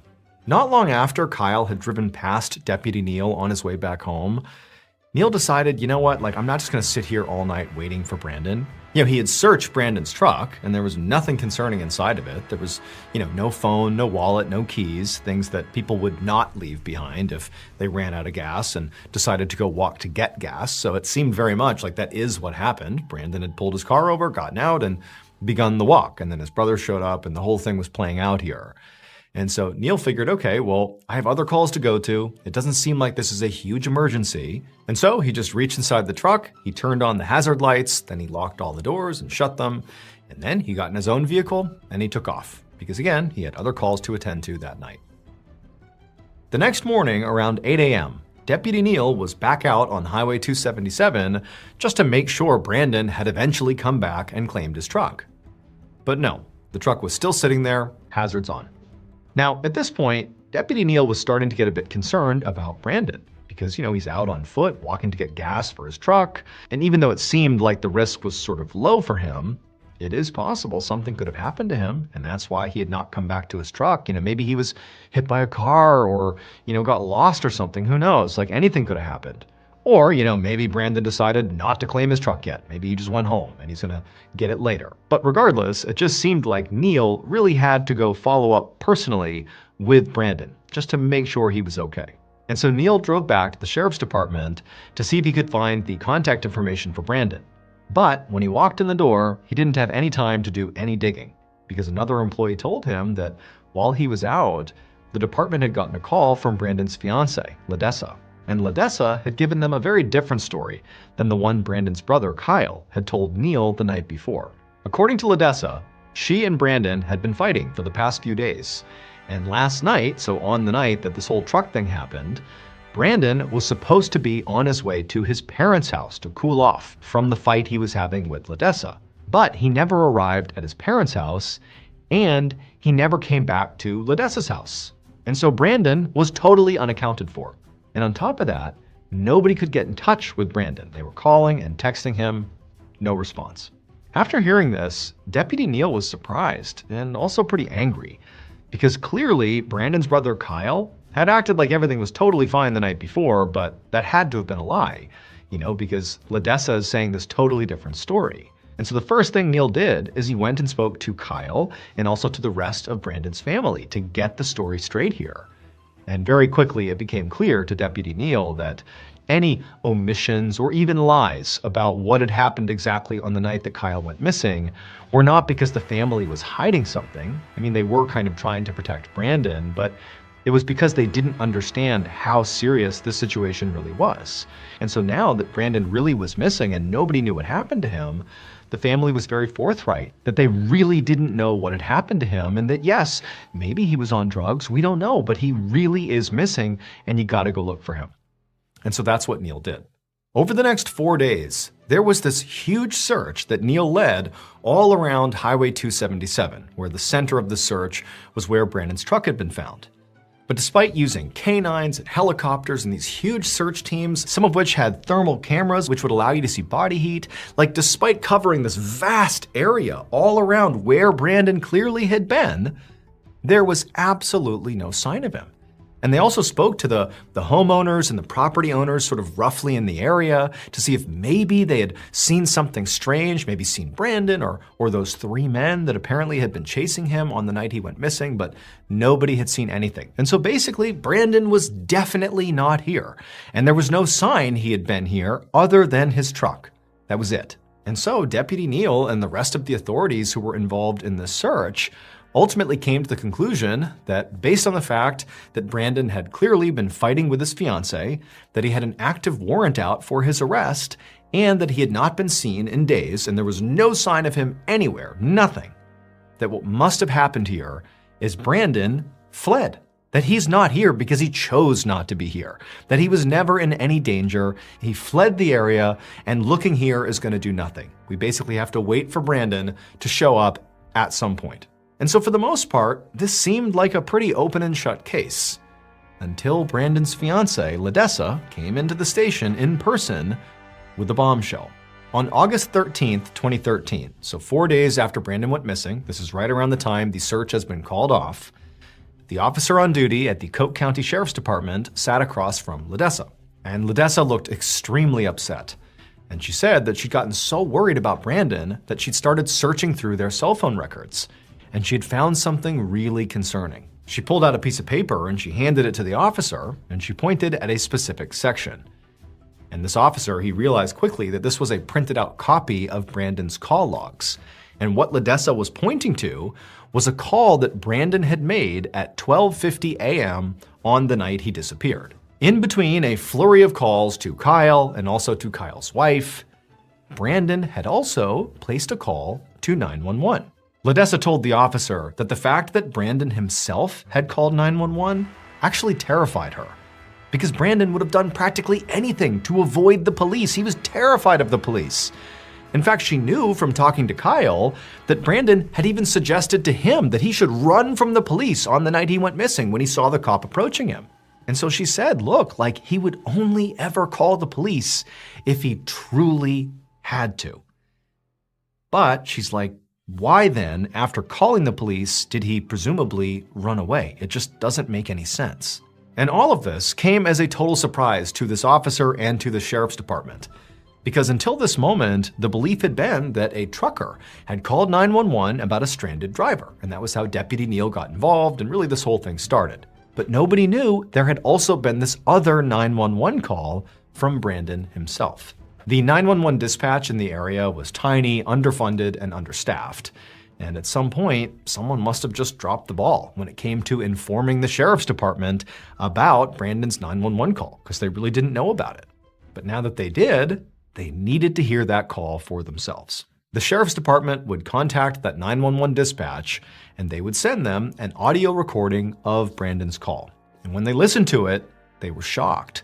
Because one, Brandon 100% sounded like he was in imminent danger. This was not like a low-stakes call from a stranded driver. This was someone who thought they were in real peril here. And then two, if you listen closely, you can hear the sound of somebody else's voice in the background on Brandon's side of the call shortly before it cuts out. No. An emergency? Yes, I'm in the middle of the field. The safe, we just pushed some guys over. Right here going towards Javelin on both sides. My truck ran out of gas. There's one car here. Got chasing to the woods. Please hurry. Okay, now run that by me. I'm not talking to him. I actually ran into him. Ah, you ran into him. Okay. Got the first guy. Do you need an ambulance? Yeah, no, I need the cops. Okay. Is anybody hurt? Hello? Hello? Hello? And so at this point, authorities are thinking, okay, this doesn't necessarily seem like this is just a disappearance. This might be a murder. I mean, they didn't have a body, but the idea that there's another voice and he's talking about being chased through the woods and there's these men coming after him. I mean, this audio recording gave a lot of legitimacy to that. And so the search, which had just ended, was quickly resumed and expanded dramatically. And for the next year, with all these additional resources being poured in, there was this massive effort to find Brandon Lawson. But they didn't find him. There was no other sign of him. He was just completely gone. They looked everywhere around that highway 277, all over the place near where his truck was. There was no evidence. He was just gone. And so ultimately, Brandon's case went cold. And for the most part, authorities just kind of moved on. But Brandon's family did not move on.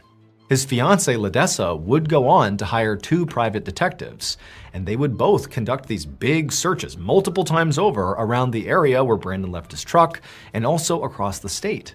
But they too also just came up empty. And as the years passed by without answers, Brandon's disappearance captured more people's attention. And it started being featured on TV shows and podcasts. People had all kinds of theories about what had happened. You know, maybe Brandon really was just high and hallucinating, and he wandered off somewhere and got attacked by wild animals. Or maybe he really was being chased by these 3 men, and they kidnapped or killed him, and maybe that voice you hear on the recording was one of those 3 men. Or maybe he really had just fled the area on purpose, like the sheriff's department originally thought. Nobody really knew.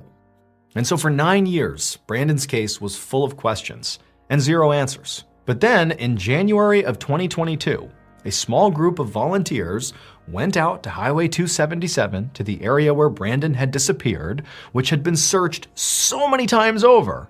They, this small group of volunteers, would make the biggest breakthrough in Brandon's case in nearly a decade. While they were combing through this field off the side of the highway, again, a field that had been searched numerous times by hundreds and hundreds of people, these volunteers came across an old pair of shorts and pieces of 2 white shoes. They called the sheriff's department, and very quickly, a team of deputies arrived and cordoned off the area, and they continued the search. And in that same field, not far from the shorts and the shoes, they found a fragment of a human skull. And DNA testing confirmed the skull fragment belonged to Brandon Lawson. Now, you would think that finding some of Brandon's remains would answer at least some of the questions about his disappearance, but actually, it just made the whole thing more baffling, because the area where Brandon's skull was found was right near his truck. It had been searched so many times. There were thermal cameras and canines and helicopters and hundreds of searchers, and nobody found it? Remember, off the side of the highway, this is not some thick forest. It is like this huge, flat field in West Texas with nothing but grass and short cactus plants and scattered trees. Like, this is an easy place to find stuff. Yet this skull fragment was not found, nor were the shorts or the shoes. It just seems so improbable. So where does that leave us? Well, we basically have 2 options here. Option 1 is, despite the enormous manpower, the helicopters, canine units, the thermal cameras that were used, the hundreds of volunteers and searchers that combed this area for years, either they just didn't see the grown man in bright white sneakers who was in this barren strip of West Texas where it's easy to see anything, they just didn't see him. So that's option 1. Or 2, he wasn't there. Brandon was not in the search area when they were looking for him. He was somewhere else. But if you believe option 2, the question becomes, well, where was Brandon? Where was he? Why did he call 911 and then run away and go somewhere else? Why? Where was he? And then also, even if you answer that, how did his skull fragment and his clothes wind up back in the search area 9 years later? It is one of the most profound mysteries on the internet, and to this day, we still don't have a good answer.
On the night of May 3rd, 1897, a 43-year-old widow named Mary Titus lay in her bed inside of her house in the small town of Plymouth, Pennsylvania. And Mary, as she laid there, she just could not fall asleep because she kept hearing this strange tapping sound coming from somewhere in her house. Eventually, Mary just stopped trying to fall asleep altogether, and she just sat up and just listened really intently to figure out, where the sound is coming from. But she just couldn't do it. It was sort of erratic, and it seemed like it was coming from all over the house, and at one point it felt like it was right below her, and then it was over here. I mean, it really was hard to pinpoint where it was even coming from, let alone what was actually causing it. And then on top of that, the volume of this tapping was also changing.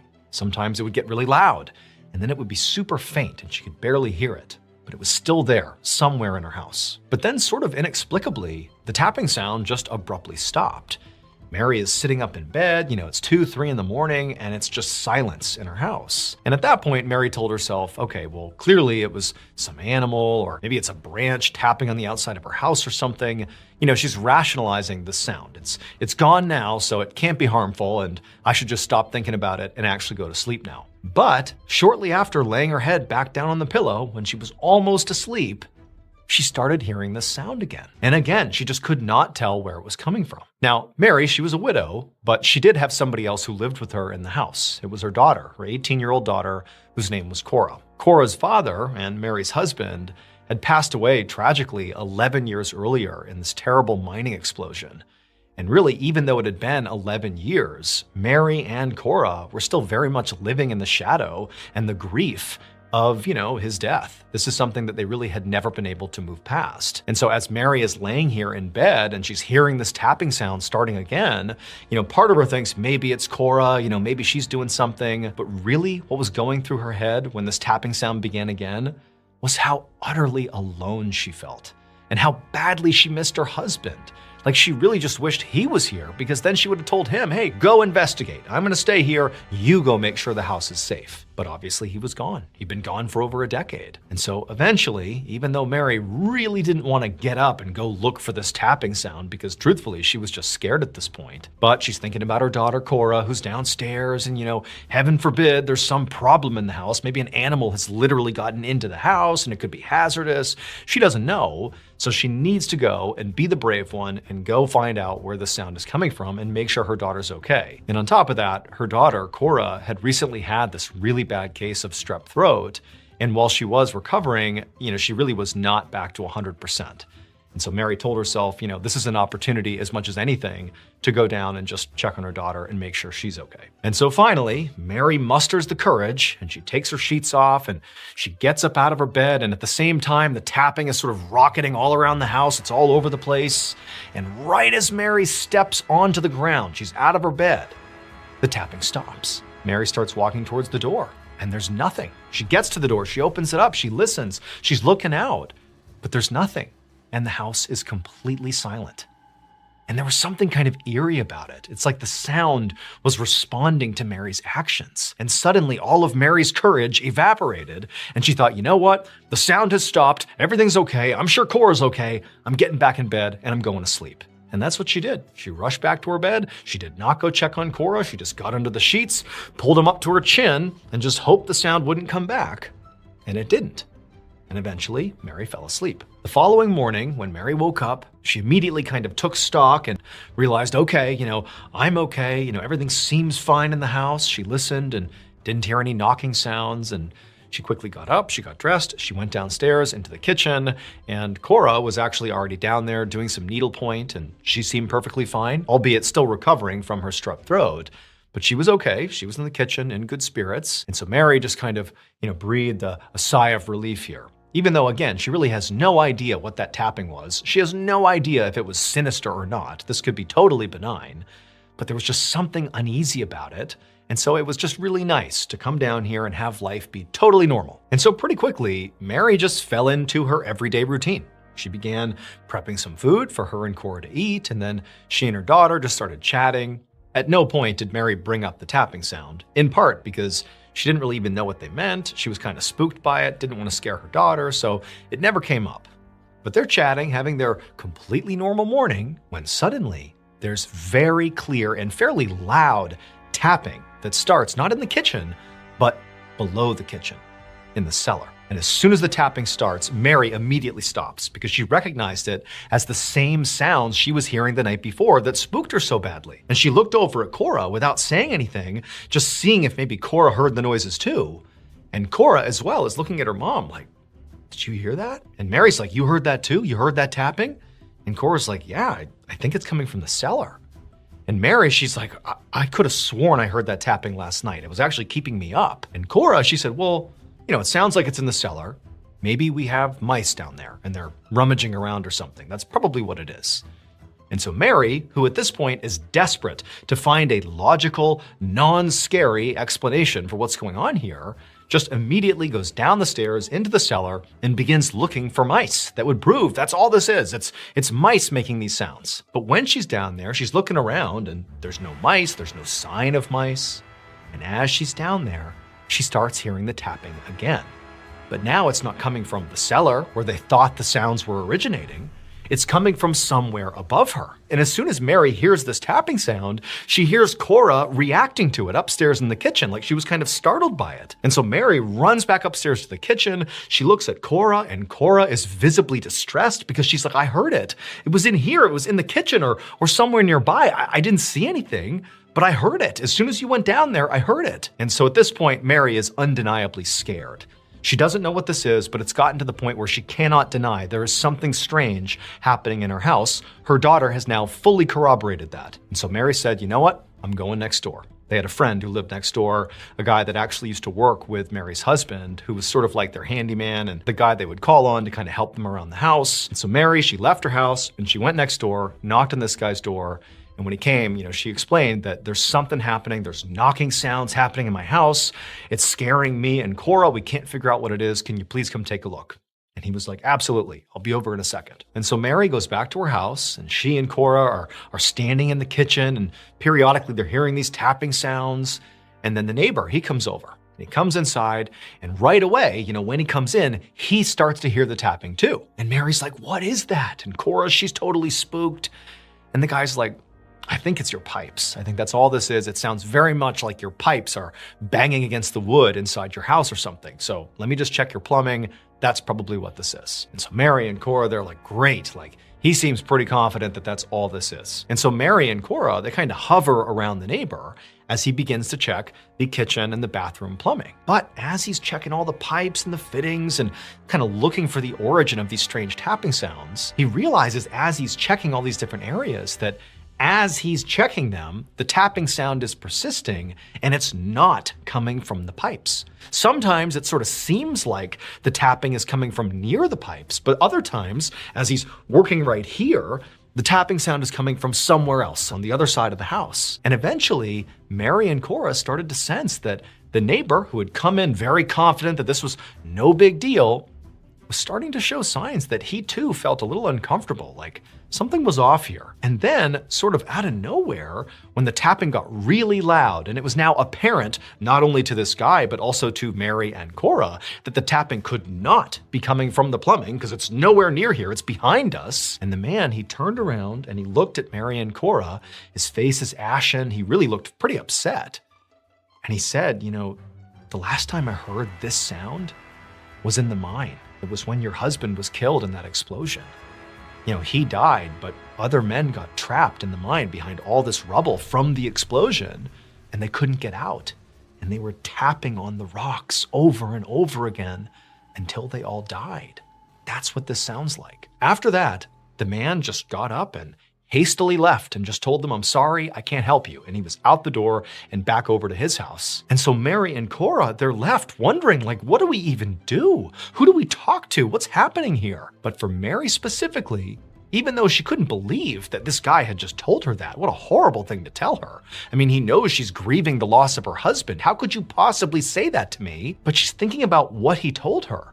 That it sounds like the tapping of these doomed men, including her husband, tapping on the mine walls before they perished. And she started to wonder, what if these are ghosts? What if it's my husband and these men who died in the mines 11 years ago, trying to get my attention? What if they're trying to communicate with me? Over the next 4 days, the tapping sound inside of their house continued. And the story about what was happening here spread all across town. In fact, all sorts of neighbors and actually news outlets were coming to Mary and Cora's house to hear the tapping sounds for themselves. And when they'd come in the house, Mary would walk them around the house. And sure enough, the reporters, the neighbors, they'd all hear the tapping sounds. And nobody could explain it. It was like this unbelievable phenomenon. And Mary and Cora, by this point, they were convinced that these sounds were very likely Mary's dead husband and the other men who perished in the mine. Finally, on May 9th, so 6 days after this haunting began, By this point, the story is out in newspapers, people are talking about it all over the place, and in some ways that legitimized Mary and Cora's plight. But they also really didn't know what to do about this. This had become sort of a spectacle, but nobody had any solutions for them. So Mary and Cora, they're sitting at the table weighing out their options. Like, what do we even do? Even if this is, our dead husband, our dead father trying to communicate with us, we can't live with this. This is kind of terrifying. And if it just goes on and on, do we eventually move? And so they're having that kind of discussion. And as they're sitting at the kitchen table, suddenly the tapping starts again. Except now, the tapping sound is so close. It's practically on top of Mary and Cora, so much so that their conversation immediately stopped when this tapping started. And they both kind of looked at each other like, it's right on top of us, what's going on? And then as this tapping continued, they realized it was basically right below them, almost like in the cellar, right underneath them. And so Mary sort of reflexively leaned back in her chair, just kind of trying to get out of, the bubble of this really intimate, close tapping sound that they were in. And as she's sitting back, she saw something she had never noticed before. And immediately she understood what was going on. It would turn out the tapping sounds that were plaguing Mary and Cora were not being caused by Mary's dead husband or the other men that died in the mines 11 years ago. However, the actual origin of these tapping sounds was in some ways equally as bizarre. So Cora had recently had a bad case of strep throat, and she was doing better, but she still was feeling kind of under the weather. And that was in part because the bacteria that causes strep throat was still in her system. And that same bacteria is also responsible for causing a totally different condition known as Sydenham's chorea, which Cora also had. In fact, she had it likely at the same time that she had strep throat. And Sydenham's chorea has a very different set of symptoms to strep throat. This condition, which is also known as the dancing plague, causes your body to have these involuntary movements that the person who has this condition is often totally unaware of. These people can flail around suddenly and not even know they're doing it. And so what was happening is Cora was making the tapping sound, but had no idea she was making the tapping sound because it was being caused by Sydenham's chorea. Now, it seems like, well, how didn't Mary catch on that her own daughter is tapping her feet or flicking her hand and causing this tapping sound? Well, the reality was, when the tapping first started, a lot of times Mary was not in the same room as her daughter. And her daughter did not know she was making the tapping sounds. So her daughter is genuinely scared of the tapping sounds because she doesn't know she's making them. And Mary doesn't know it's her daughter making them. And so combined, they're like, oh my gosh, what's happening in our house? And then before long, they had kind of gone down this path of, it's my dead husband, it's my dead father. He's the one making these sounds. And then it's like they had tunnel vision, as did all the other neighbors, as did the reporters. Everybody wanted this in some ways to be a haunting. And so nobody's checking to see if maybe Cora is tapping her feet or hands and creating these tapping sounds. Because again, Cora was fully convinced she was not making those sounds. But then finally, when she and her mom were sitting at the table discussing what they were going to do 6 days after the haunting began, and they hear this really intense, close tapping sound, when Mary kind of leaned back to kind of take stock of the room and figure out what was going on, she noticed under the table Cora's foot stomping on the ground. Cora didn't know it was Sydenham's chorea.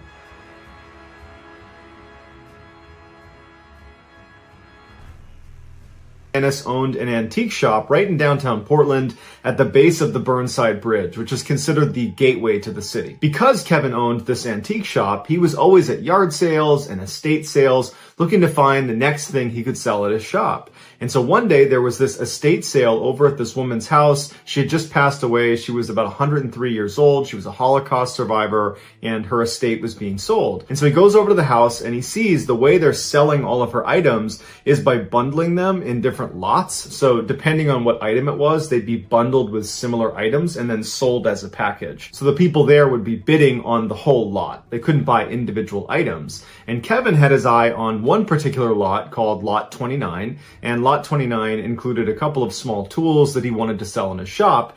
And it had this mystery box, and that's exactly as it was labeled. It just says mystery box on it.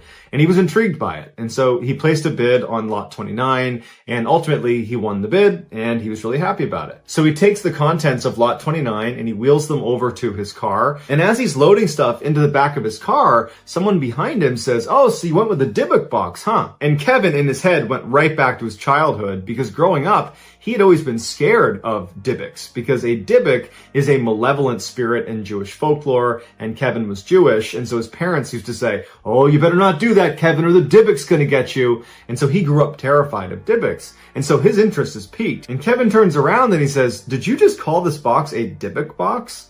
And the woman's like, "Yeah, and my grandmother was terrified of it, and she said no one could ever open it." And Kevin turns to look at the box, and it's about 2 foot high by 1 foot wide, and there are these little doors that swing open on the front, and then on the bottom there's a drawer that comes out, and there's one lock that sits across the 2 doors, and it's currently locked with a little padlock.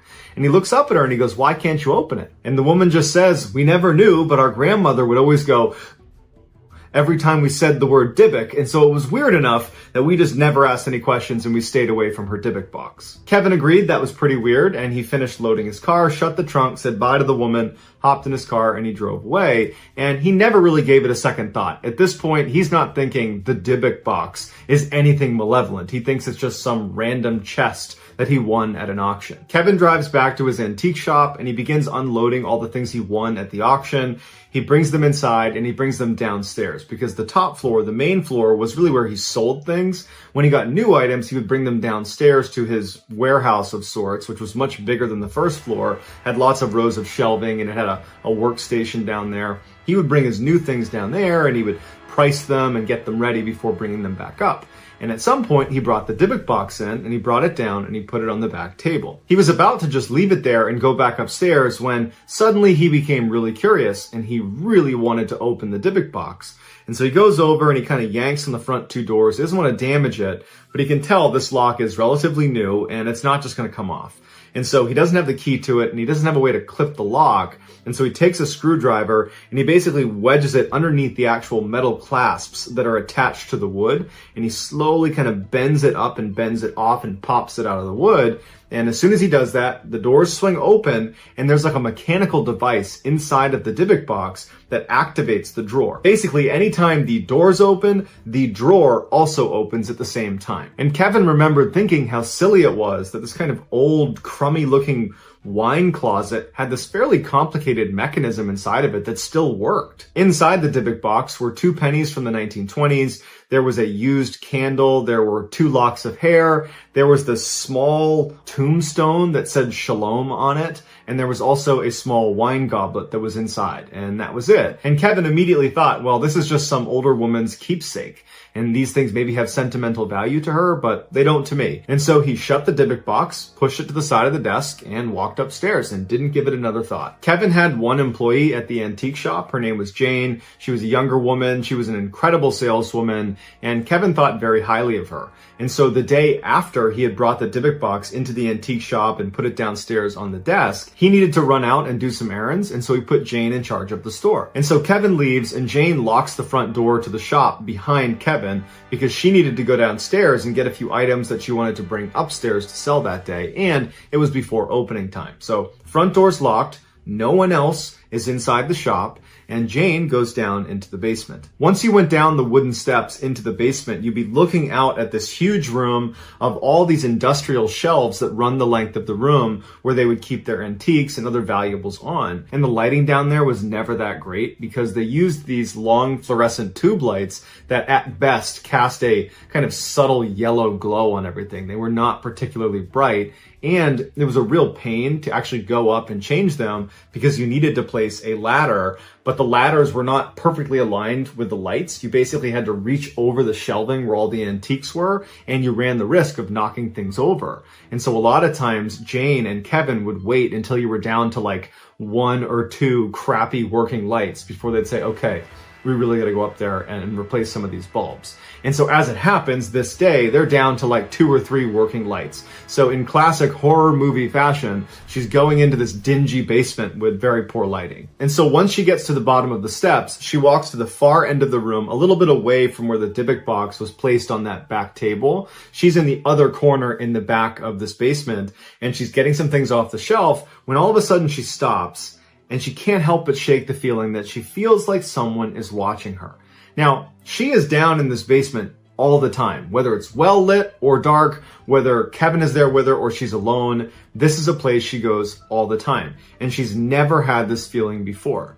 There's no way to get into the basement unless you come down the stairs, and she locked the front door, and she was the only one who came downstairs. She hasn't heard anything. There's no other way to leave this space. So she doesn't know where she's getting this feeling from, but she really can't shake it. And as she's kind of looking around and she's starting to get a little bit paranoid, the phone rings. They had a landline that was on a table right at the base of the stairs. The phone rings down there and it startles her. And then it kind of jumps her back into reality. And she's like, okay, I'm getting paranoid. And she walks over and she picks up the phone, and it's actually her friend who was planning on coming by the antique shop that day. So as they're chatting, Jane hears what sounds like a broom. Imagine if a push broom is lined up against the wall and then it falls over, the sound that the wooden stick would make as it hits concrete. That's the sound she hears as she's on the phone. And it startles her again, and she goes, hey, let me call you back. She hangs up on her friend and she's looking out, and because the lighting is terrible from where she is, she's now at the foot of the stairs looking down all these rows, and she's heard that stick land on the ground on the far side back where she had been originally. She's kind of looking around and she can't see anything. And so she takes a deep breath and she begins walking down the rows to see what fell over. And as she's walking down the row, something smashes behind her and she turns around, and one of the fluorescent tube lights has fallen from the ceiling and smashed onto the ground. And so all of a sudden she doesn't want to explore this falling broom that's behind her in the dark corner of the basement. Instead, she's ready to leave. And so she starts walking back towards the stairs to get out of here. And as she's walking down one of these rows, a wooden chair that is on one of the shelves comes flying off of it and lands squarely in the middle, blocking her path. And there's no way this could have happened unless someone pushed this chair. And suddenly she thinks, someone's down here with me. And she screams and she hurdles the chair and she runs to the steps. She starts running up. And to her horror, there is a metal door that locks the basement at night. So if someone were to break in, it's another layer to protect the store from thieves. And it was shut and locked. It can only be locked from the outside and with a key. So there's no way she would have done this by accident. And now she's freaking out because she's trapped in the basement with some person running around, pushing chairs over and breaking lights. And so she grabs the gate and she starts shaking it and she's yelling for Kevin, thinking maybe he came in and forgot I was down here and shut and locked the gate. And she's checking over her shoulder, looking down into the basement, and she starts hearing more lights falling off the ceiling and shattering on the ground. She is in absolute panic mode. She's just waiting for someone to come bounding up the stairs towards her. She has no idea what to do. She pulls out her phone and she calls Kevin. Meanwhile, Kevin is making his way back to the antique shop.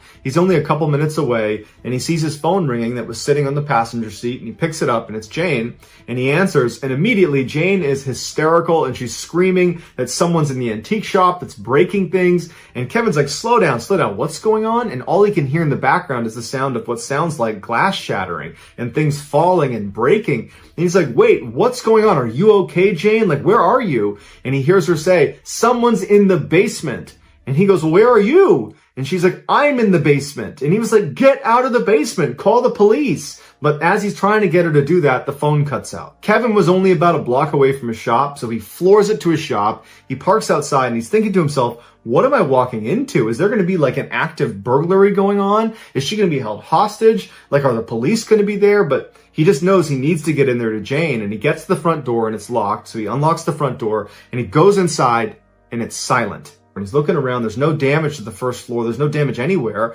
And he yells for Jane. There's no answer from Jane. And he starts walking kind of tentatively through the store towards the back. And he gets to that door leading down into the basement, the same one that Jane couldn't open when she ran up the stairs to get out of the basement. And he looks at it, and Jane's not at the top of the stairs anymore. And he's thinking, I didn't lock that door, and I'm the only one with the key to lock that door. How is it locked right now? Does Jane have a key that I don't know about? And why would she lock it? Does that mean Jane's up here somewhere? Is that what happened? And he's like, Jane, come out. Did you lock this door?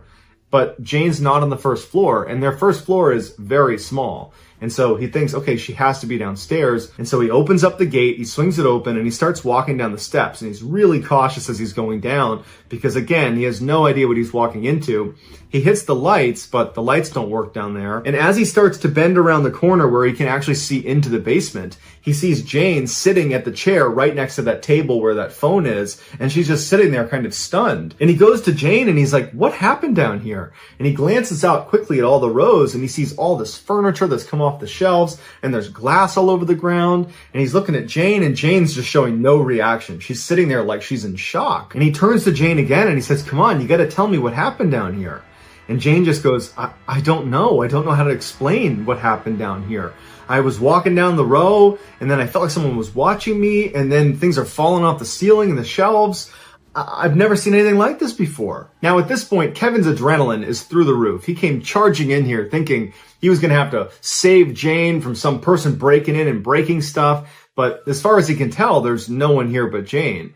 And so he decides he's going to take a flashlight and he's going to explore the basement because either there's someone here or Jane did this. So he grabs his flashlight and he starts walking around and all he sees is a bunch of broken glass and some furniture that's come off the shelves and a couple other things that are on the ground. But other than that, there's no one down here and there's no other way to come in or out of here besides the stairs. So after Kevin is certain that no one else is here, he turns to Jane and he regrets this now. He says in an interview that he feels horrible about this now, but at the time he's thinking to himself, you know, this had to have been Jane. Who else would have done this? I don't know why she did this, but there's no one else here. And he goes, Jane, did you do this?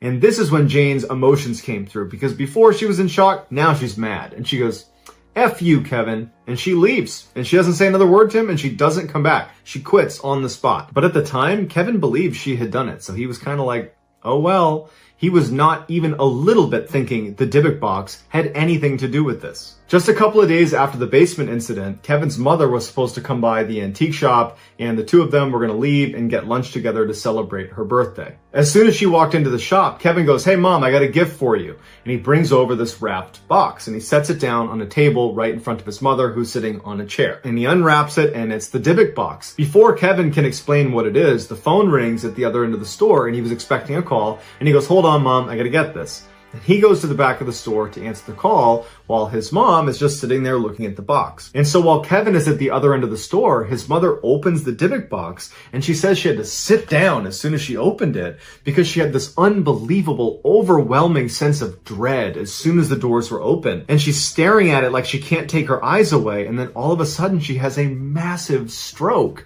And so she keels over and she can't move and she can't talk. And Kevin sees this happening and he runs over and he's like, Mom, what's going on? He calls 911. And as the paramedics are working on her, she would say that while she was in this kind of paralyzed state when she couldn't talk and she couldn't move, all she wanted to communicate was to somehow get her son to get rid of that box. She didn't know why, but she felt like the box had something to do with her having the stroke. And so all she could do was move her eyes. And so she found herself, because her son's right here, looking at the Dybbuk box and looking away, looking at the Dybbuk box, looking away, hoping her son would see her eyes as a signal to look at the Dybbuk box and put it together that that thing's bad. And Kevin does realize that his mom is flicking her eyes at the Dybbuk box, but in the moment, he's much more concerned about the health of his mother. And it wasn't until she got put in a hospital and she was being taken care of and he knew she'd be okay, that he remembers, he kind of went over it in his head later that day, that his mom was really scared looking and she was looking at the Dybbuk box like that was the thing that was causing her to be scared.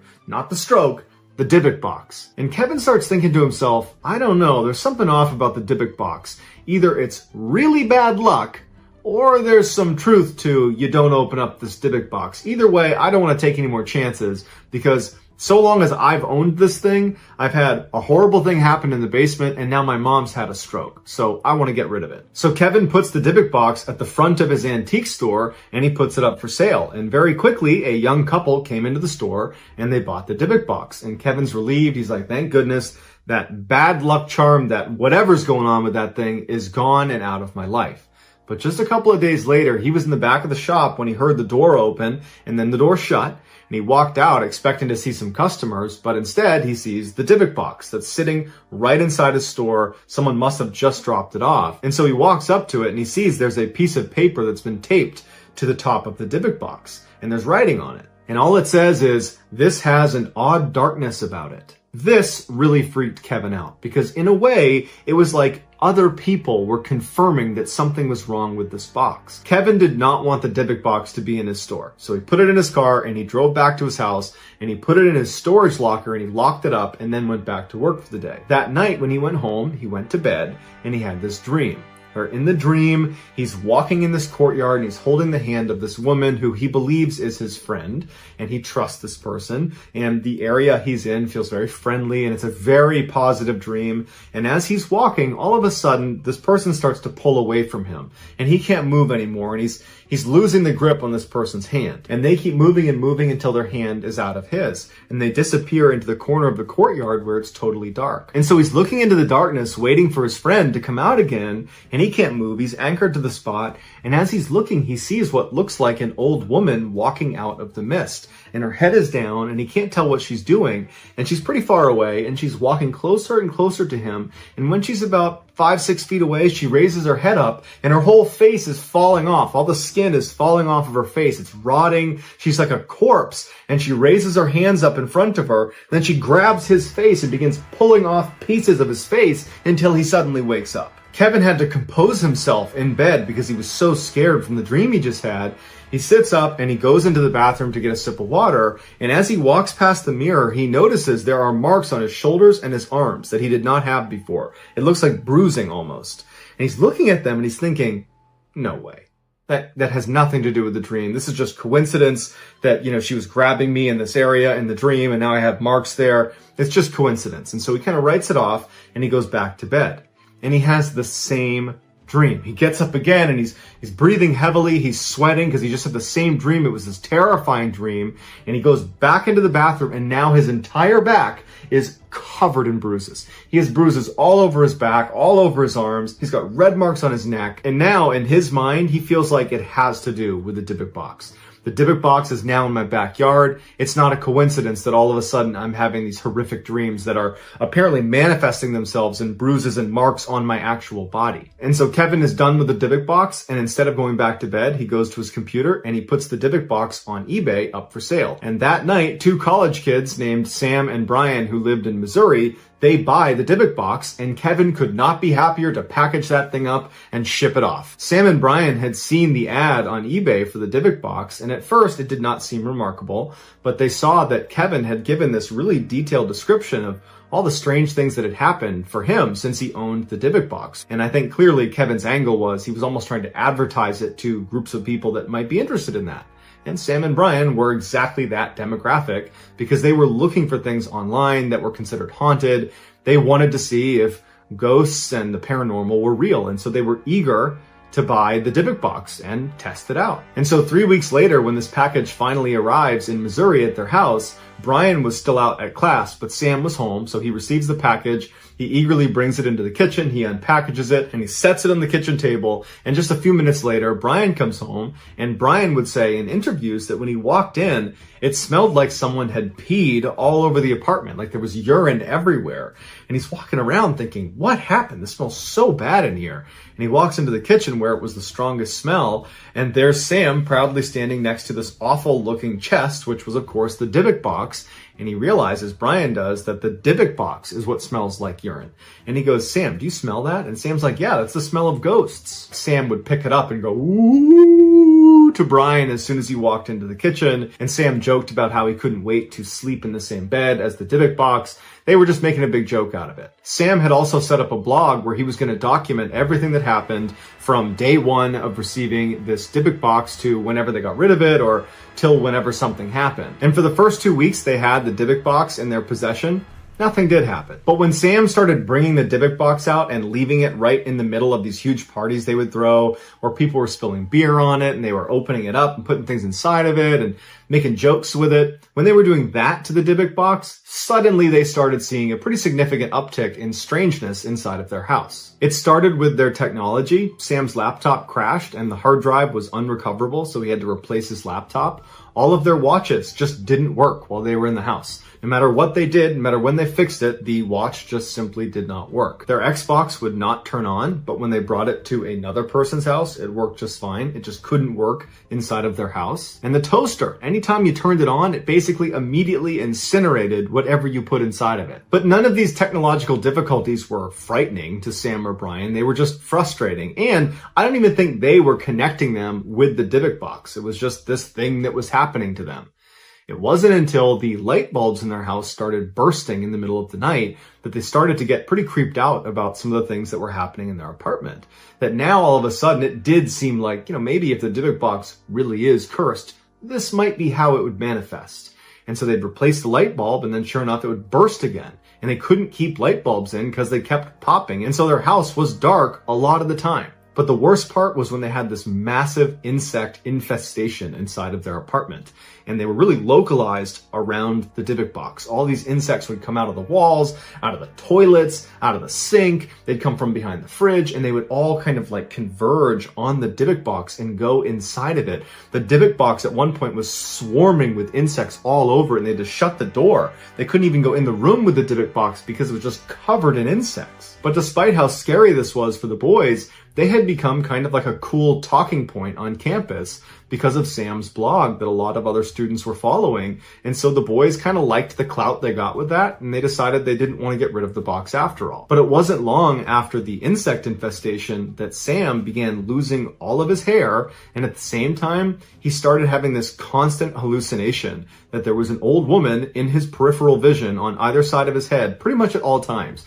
Anywhere he went, there basically was someone he couldn't quite see following him around. Whether he was well rested, whether he was totally exhausted, it didn't matter. He always saw this shrouded dark figure that he believed was an old woman, and it scared him so much he couldn't sleep. And so he began going into Brian's room and sitting on Brian's bed because it was the one place he felt a little bit of comfort. And as he's sitting on the bed, he would see these dark figures standing on either side of him all night. And so finally, no matter how cool their blog was, it became too much, and they decide we have to get rid of the Dybbuk box. And so they put it on eBay, and very quickly it gets sold to a guy named Jason, who is this museum director over at this other university in Missouri. And he had actually been following along with Sam's blog. He was very interested in what was going on with the Dybbuk box. And when it was listed for sale, he was all over it. He wanted to buy it. So the boys eagerly ship off the Dybbuk box, and Jason receives it in the middle of a workday. So he puts the package in his truck, and he goes upstairs and he works for the day. And then afterwards, when everyone's left the office,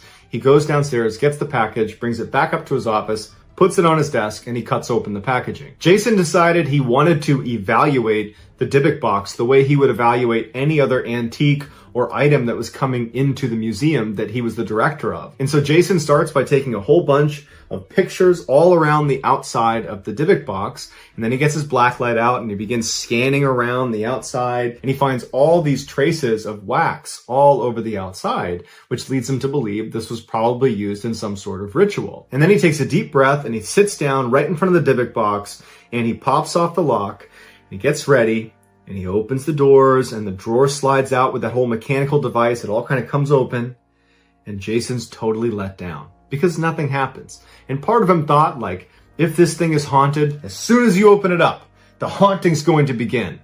And nothing happened. And he's pretty let down about it. And so ultimately, after staring at it and looking at the pennies that are in there and the Shalom statue and the locks of hair, he's just kind of let down by it, and he decides, okay, I kind of got my hopes up for something. This was clearly a hoax. There's nothing going on here. It's just a random old chest. And so he closes it up, and he puts it on another desk that wasn't the one that he worked at, but was just kind of another table inside of this office that he shared with some other people. And he figured it would be a good talking point to tell his colleagues about, and it would be kind of like a showpiece. So the next day, his colleagues come in, and he explains what a Dybbuk box is and the history around it, that it's supposed to be haunted, and, it makes people sick and gives people strokes, and, there's been insects that have been known to come out of it and go into it. It's this very creepy thing. And his colleagues are like, wow, that's pretty cool, but they don't think much of it until all of the electronics inside of their office start to fail. Namely, their computers start crashing, and their IT department comes up, and they're like, we don't know why this is happening, but sorry, we can't recover it. And the light bulbs kept going out to the point where they went out and got this huge pack of extra light bulbs to replace the light bulbs as they went out. Something they never had to do before, But all of a sudden, the Dybbuk box is in the room and the light bulbs are going out left and right. And then finally, Jason's coworkers that share that space with the Dybbuk box, they all got sick.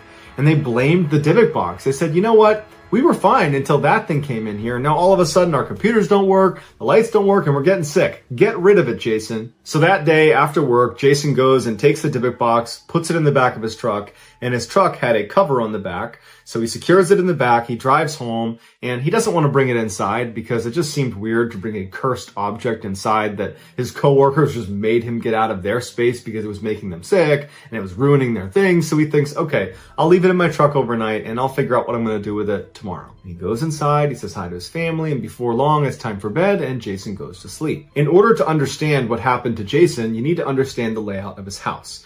When you open the front door, you walk inside and there's a wall on your right-hand side. That's the side of the house. And you walk forward about 5 or 6 feet, and on your left is a staircase that goes up to the second floor.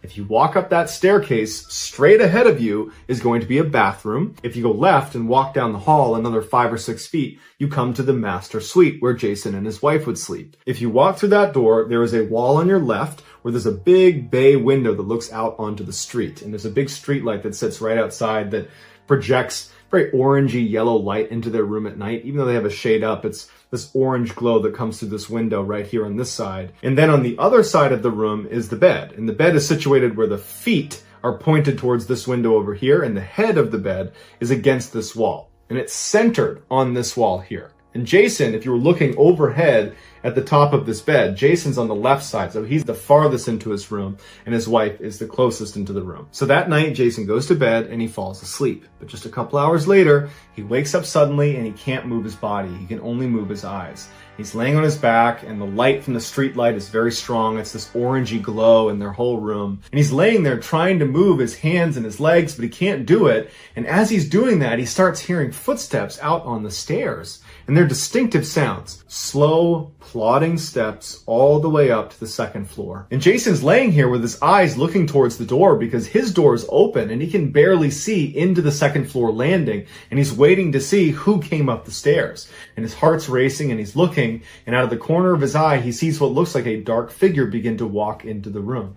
And his heart starts racing even faster when he can tell it's definitely not someone he knows. It's this woman, this older woman with a shawl over her head, and her head is tucked down so he can't see her. And this is all out of the corner of his eye. And because of the orange hue coming in from the window, he can definitely tell that there is a real solid figure right there. This is not in his imagination, it's right there. And this woman begins shuffling her way across the foot of the bed, and right at the foot of the bed, as Jason's looking at her, she turns and looks directly at him.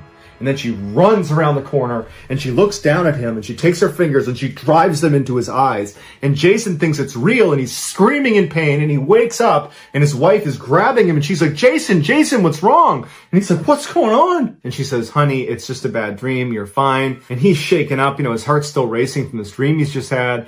And he's trying to think, like, that felt really real. And he's like feeling his eyes. And he can't believe that that was a dream. That was the most vivid dream he's ever had in his life. And so eventually he goes back to sleep. And then the next morning when he gets up, he goes in the bathroom and he looks at his eyes, and they're all red around the outside, and the whites of his eyes are covered in blood. His eyes look horrible, like he's having this terrible allergic reaction to something, or it looks like someone might have punched him in the eyes, or maybe gouged his eyes. That's how it looks. And his wife comes in and she's like, what happened to you? And he's like, oh my God, I have no idea. It was around this time that Jason began to think the Dybbuk box might just be cursed, because the 2 previous owners have said in their disclosures on eBay that horrible, vivid dreams, just like the one he had, to include physical manifestations, are part of having this Dybbuk box. Jason considered just dumping this thing in a dumpster somewhere, but then he was concerned that he might be passing on this Dybbuk box to someone who wasn't ready for it. And so he decided he would give it another day and he would do some research about how to properly dispose of a Dybbuk box. And so that night when Jason came back from work, he left the Dybbuk box in his truck covered up in his driveway. And so Jason goes inside, he has dinner with his family, and then he's sitting down in the TV room and he's watching TV with his son. And as they're watching TV quietly, Jason hears his son say, hey Dad, who is that? And he looks over at his son, and his son is pointing behind him. And Jason turns around, and standing right behind him is the same woman who had come in his room with a shawl on that gouged his eyes out in his dream, and then she suddenly disappears. And Jason's looking at his son like, you just saw that too? And he's like, yeah, who was that? And so Jason grabs his son, he yells for his wife and says, we have to leave the house right now. His wife comes downstairs and she's like, what's going on? And he was like, I will explain in the car, and we have to take your car. And so his wife sees how serious Jason is, and she says, okay. And they get into her car and they drive down the road. And that's when Jason explains what's going on with the Dybbuk box and how he and his son just saw the same woman that he had seen in his dream the night before that gouged his eyes, and his eyes were red, and his wife's starting to get really scared, and his son's really scared of what's going on. And so the solution they came up with was they were going to drive back to their house, drop Jason off, who was going to get in his truck where the Dybbuk box is still in the back. It's still locked in the back of the truck. And he's going to drive it a few miles outside of town to a rental property they owned that no one was staying in. And he was going to put it in the basement. And it was going to stay there until they figured out how to dispose of it. Because they didn't like the idea of just dumping it somewhere, because they felt like if this is real and it's actually this cursed Dybbuk box, then somebody else is going to be cursed by this Dybbuk box unless we find a way, or at least attempt to find a way to contain it and destroy it. And so Jason gets dropped off, he gets in his truck, he drives to the rental property, he puts it in the basement, he seals it up, and he goes back to his house. Once Jason got back to his house, his wife and his son came back as well. And that night, Jason would go on eBay and he would find the contact information for Kevin, the original owner of the Dybbuk box, after the estate sale. And he called him that night, and Kevin actually picked up, and the two of them spoke, and Kevin ultimately agrees to help Jason find a way to properly dispose of this Dybbuk box. And what Kevin offers to do is drive back to the house where he had originally purchased this Dybbuk box and see if he can get some more information about what it is and what they do with it. The next day, Kevin, the antique shop owner, he goes back to the house where he originally bought the Dybbuk box at the estate sale. He knocks on the door, and an old woman comes to the door, and Kevin introduces himself, and he says, hey, I was here not too long ago, and I purchased lot 29 that included that Dybbuk box, and I wanted to know some more information about it. And the woman reacted, and she's like, I told my family not to sell that. I know what was inside of it, and I know you're not supposed to open it, and I tried to tell my family, and they didn't listen. I really hope you didn't open it. And Kevin's like, actually, yeah, I did open it. And he described all the horrible things that happened, and he described selling it and all the subsequent owners, how they've had all these issues, and how they've arrived at this place now where Jason in Missouri is having all these issues, and they're trying to find a way to dispose of it. And that's when Sophie describes what's actually inside of this box. Sophie said she lived in Poland before World War II with her cousin Havila, who was the woman who had passed away, and all her things were being sold at the estate sale.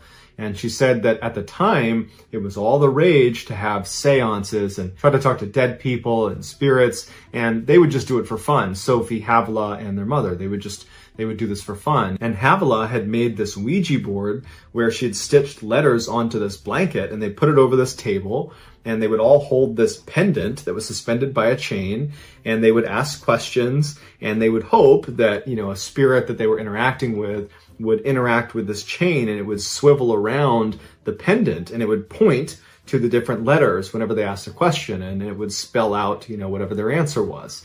And Sophie said nothing ever happened. It was just kind of a fun thing for them to do. But one time it did work, and they said the chain would go rigid, and it would point over and over, and it would spell the words, release me, release me, release me. Sophie said the women were incredulous and didn't believe it at first, but then they started to worry that if they didn't help this thing, that if it were a Dybbuk and were a malevolent spirit, they would find a way to attach itself to one of them. And so Sophie said they devised this ritual where they released it, but into this wine box that they were able to shut and lock. And that wine box became the Dybbuk box, and that Dybbuk box is the same one that was sold to Kevin. Kevin told Sophie that, what do we do? We've already opened it up. And she said, you need to contact a rabbi. And so they would call a rabbi, and apparently they were able to reclaim the Dybbuk inside of the box and lock it and put it away in a secret location where it's been since 2003. And apparently since it's been sealed off, Jason and Kevin have said they've experienced no demonic activity, and they never plan to tell anybody where this thing is because they don't want anyone else to have even the opportunity to reopen the Dybbuk box and have to deal with all the horrible things that they went through. Anna Malaya was born November 4th, 1983 to very poor and alcoholic parents in the Ukraine. In the winter of 1986, when Oksana was only 3 years old, In a drunken stupor, her parents forgot about her outside in the cold of winter. And because she was locked out, instinctively she crawled towards the nearest source of warmth, which was the family's kennel where a whole bunch of dogs were sleeping. And incredibly, once she crawled inside of this kennel, not only did the dogs allow her to sleep there that night, but they kind of embraced her as one of their own. The next day, Oksana did not go back in the house, and her parents seemingly did not notice her absence. And over the next 5 years, Oksana would stay with this family of dogs, essentially living like she was part of their pack, which meant over those 5 very formative years from ages 3 to 8 years old, Oksana had almost no interaction with humans. Oksana rapidly learned how to behave like a dog and began only walking on all fours. She would bark instead of try to speak, and she would eat raw meat. By the early 90s, Oksana no longer identified as a human. She identified as a dog. And it was in the early 90s when a passerby happened to see Oksana running around on all fours in the back of her house in the woods,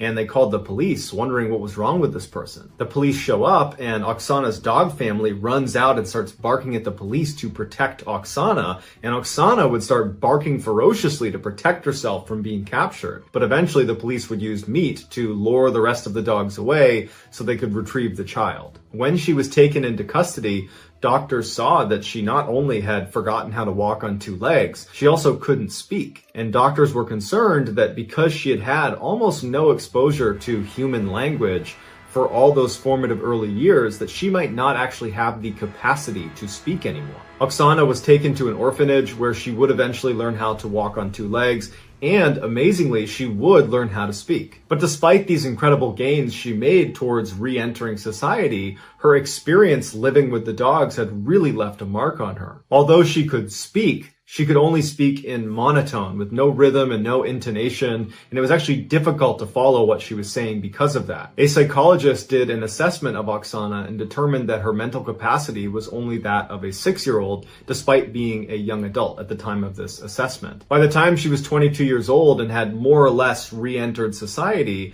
she finally was able to have a boyfriend, and he didn't know much about her past. But when she decided to show him how easy it was for her to run around and bark like a dog, it apparently scared him, and he broke up with her and did not see her again. Today, Oksana lives on a farm taking care of animals, and she was recently interviewed on a Ukrainian talk show where she says she no longer wants to live like or act like a dog, she just wants to be a person. Here is some footage of Oksana Malaya acting like a dog.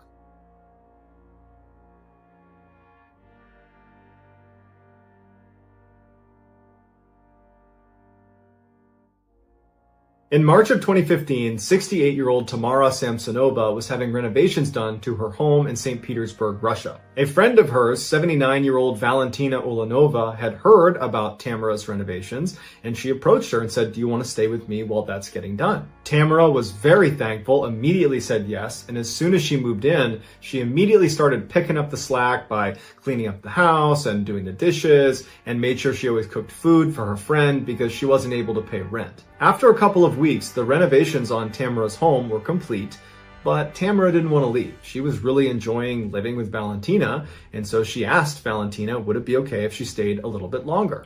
Valentina was a little bit reluctant, but did ultimately say, okay, that's fine. A couple of months go by, and Tamara is showing no sign that she plans on leaving Valentina's home anytime soon, and Valentina is getting increasingly frustrated with that reality. Finally, in late July 2015, Valentina confronts Tamara and says, "You gotta go." And Tamara just says, "No, I'm not leaving." This causes a huge fight, but at the end of it, Tamara still doesn't leave. So for a couple of days, the women just do not speak to each other. The silence is finally broken on July 23rd when the women get into a fight about some empty cups in the sink that one of them was supposed to clean, but they didn't, and they fought about whose responsibility it was to do the dishes. And then, of course, the whole subject comes up again of Valentina saying, "You shouldn't even be here, you need to leave." And Tamara's like, "No, I'm not gonna leave." And so another big blowout fight happens. But at the end of this fight, Tamara finally concedes and says, "Okay, I get it.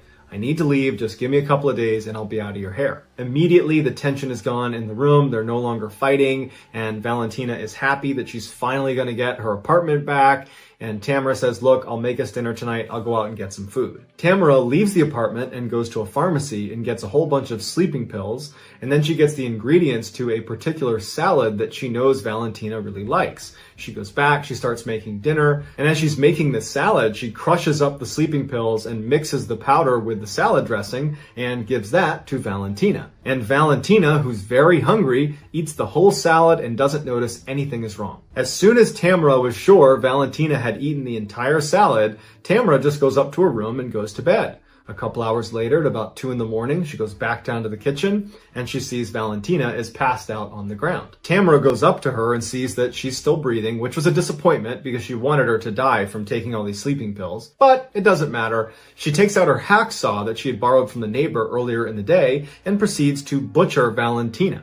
And she makes special care as she's cutting her into pieces to remove her lungs and not damage them, because Tamara had a taste for human lungs. It was actually her favorite food. She took Valentina's head and she put it into a big pot of water and began boiling that to eat it. The rest of her was cut up into as small of pieces as she could get them and then wrapped in a shower curtain and placed in various bags. As Valentina's head and lungs are being cooked on the stovetop, Tamara begins making dozens of trips from the apartment down the stairs, out the front door, all the way down to the lake that was near their property, where she would dispose of the body parts before coming back and getting more. Valentina's hips and legs were apparently too heavy to haul all the way down to the lake, so she took them to a nearby forest. Tamara's final trip sees her carrying a big silver pot, inside of which is Valentina's head, or at least whatever is left of it after Tamara was done eating most of it. 4 days later, on July 27th, a young couple that was living in the same apartment complex as Tamara and Valentina were out for a walk with their dog out near that lake. And as they're walking, their dog takes off running and stops in front of this huge bag that it's sniffing and pawing and trying to open. And the owners of the dog try to call it back, but they can't get it to get away from this bag.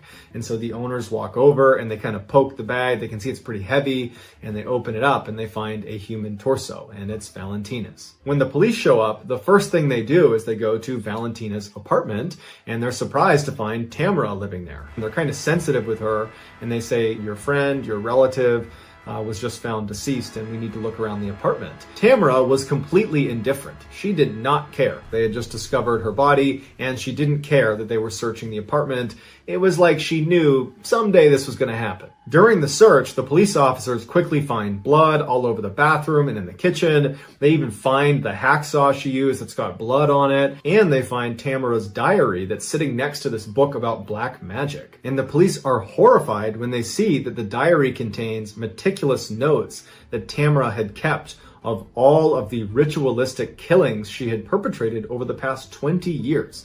And there was 14 of them. And almost all of them were motivated by Tamara's desire to cast spells that she apparently was reading about in these black magic books she had. And virtually all of these spells required human flesh or other human components. And so she would kill these people, she would use their bodies to cast these spells, and then afterwards she would consume them. Not because that had anything to do with the spell, but because she liked the way people tasted, in particular human lungs. The police arrest Tamara, who doesn't put up a fight, and she says, yep, you got the right person, I did all this. While Tamara was on trial, she seemed like she was in a great mood. She told the judge, I hope you give me a really severe punishment. I expect to die in prison. She was seen blowing kisses to reporters. It was like she was just totally out of touch. Or maybe she literally knew this was going to happen and just didn't care anymore. Tamara, who would be nicknamed the Granny Ripper by newspapers over the course of this trial, was given a life sentence, and to this day, she is still sitting in jail. Here is the surveillance footage of Tamara disposing of Valentina's body, as well as some shots of Tamara during her trial.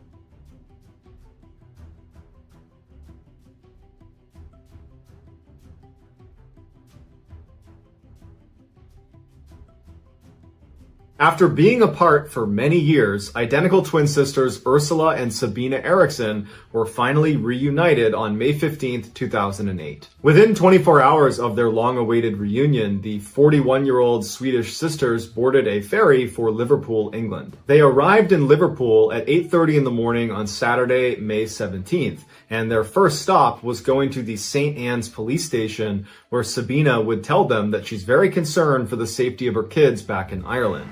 The police would say, okay, we'll follow up, and they got in touch with their counterparts in Dublin, Ireland, who went over to the house and everything was fine. So the women leave the police station on foot and they make their way over to a bus stop, and they ultimately board a bus bound for London at about 11:30 in the morning. So they get in the bus and they start moving, and the driver asks them to take their luggage and put it in the luggage hold. But the women aggressively refuse to give up their luggage. And in fact, they start clutching their luggage against their chest. So the driver starts to feel really uncomfortable about having these two women on the bus, and ultimately decides to just pull over at a service station outside of the city and tell them to get off the bus. They get off, and the driver ends up calling the police and telling them there's something weird going on with these two women. I don't know what's inside their bags, but you might want to come check it out. As it happened, there was already a police officer at the service station who came right over to the women and started talking to them as the bus driver took off. During their conversation, the police officer felt like these two women were not a threat to anybody, and it was just a big misunderstanding, and they let them go. So the officer leaves, and these two women who don't have a car start walking down the highway on foot. Shortly thereafter, a security camera on the highway picks up the two women walking down the median of this very busy highway. And at some point, they try to cross the street. And it's obvious as you're watching this video that they're not going to make it. There's so many cars. And immediately, Sabina gets hit by a car. Now, Sabina was only grazed by the car, so she was okay. And she and her sister went back to the median of this highway. But enough motorists saw this happen that they called the police. And it just so happened that the responding patrol car that was in the area was being shadowed by a film crew that was filming for a TV show called Traffic Cops. So this patrol car shows up with cameras rolling, and they're able to get the sisters from the median over to the shoulder on the other side of the road. And they're talking to them like, what's going on? What are you doing here? And on camera, everything seems totally fine. Like, there is no major issues here. These women were just stranded and were making some bad decisions walking down a highway on foot. Then all of a sudden, Ursula turns away from the officers and tries to run into traffic. And there are cars whizzing by. They have not stopped traffic. And one of the officers manages to grab her arm, but only gets her jacket, which she's able to wriggle out of before launching into traffic, literally leaping into traffic, and gets hit by a huge truck going 60 miles an hour and gets thrown down the road. Literally a second later, as everyone's like, what is going on? Sabina yells, "They're gonna steal your organs!" And she leaps into traffic and gets hit by another car. Immediately, police run in the road, they stop traffic, and they go up to Ursula, who was the first to get hit, and they see her legs are definitely broken, but she's alive. As for Sabina, she was totally unconscious, and they didn't know if she was going to make it. When the paramedics finally show up, Ursula, who has the broken legs, fights to sit up, and they're trying to tell her, like, lay down, you're hurt, you have shattered legs, you're lucky to be alive, lay down.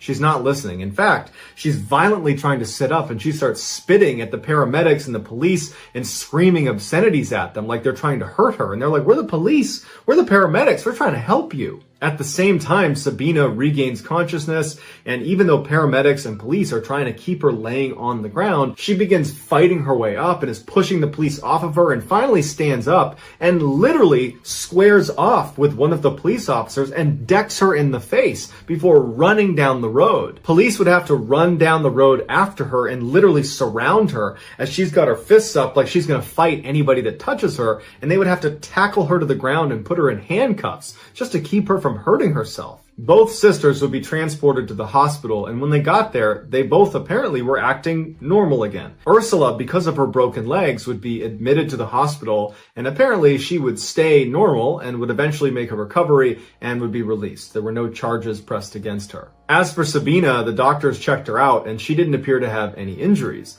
So they released her, and she was brought to the police station to be charged for punching the police officer in the face. That day, Sabina would plead guilty to her charges and would be sentenced to 1 day in custody that she served that night. The next day, she was released. So Sabina leaves the police station on foot, and later that night, she's walking down the road when she sees two men walking towards her who were named Glenn and Peter. She stops them and she says, "Hey, I'm looking for a bed and breakfast. Are there any good ones nearby?"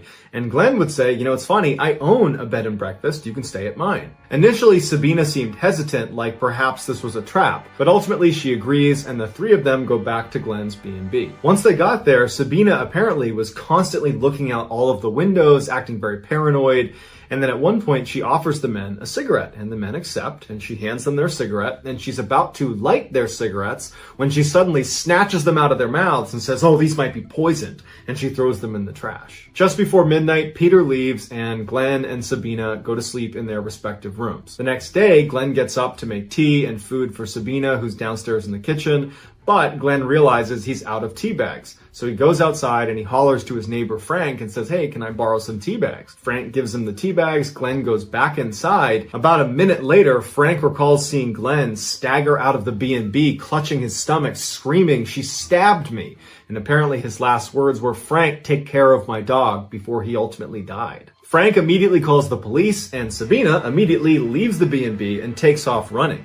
She gets to a highway and she's running along the side of this highway, and a motorist named Josh sees Sabina running, and she's clutching a hammer that she's repeatedly hitting herself in the head with as she's running. Josh drives well past her and gets out to try to intercept her, but as she's running past him, she pulls a roof tile out of her pocket and throws it and hits Josh in the head. She runs past Josh, who's now clutching his head and can't stop her. She gets to this bridge that overlooks another road, and she leaps off. It's 40 feet to the ground, and when she hits the ground, she breaks both ankles and fractures her skull, but she lives and narrowly escapes being hit by another car. Eventually, police and paramedics are called, who transfer Sabina to a hospital where she once again is acting totally normal. Nothing like the crazy person that killed Glenn or was throwing roof tiles just hours earlier. Sabina would ultimately be arrested for murdering Glenn, and she would plead guilty to manslaughter, but she gave absolutely no explanation of why any of this happened. It was like she didn't understand and was a different person now. The defense claimed that although Sabina certainly killed Glenn, she should have diminished responsibility because she was suffering from a condition known as folie à deux. It's a French term that means madness of two, and basically it only presents itself in identical twins where one twin has a psychotic break and they transmit their insanity to the other twin. And amazingly, the prosecution accepted this claim, and they only gave Sabina 5 years for her crimes. Sabina would serve her 5-year sentence and was released in 2011, and to this day is a free woman. Here are some highlights from that film crew that captured Ursula and Sabina acting totally crazy on the side of the highway.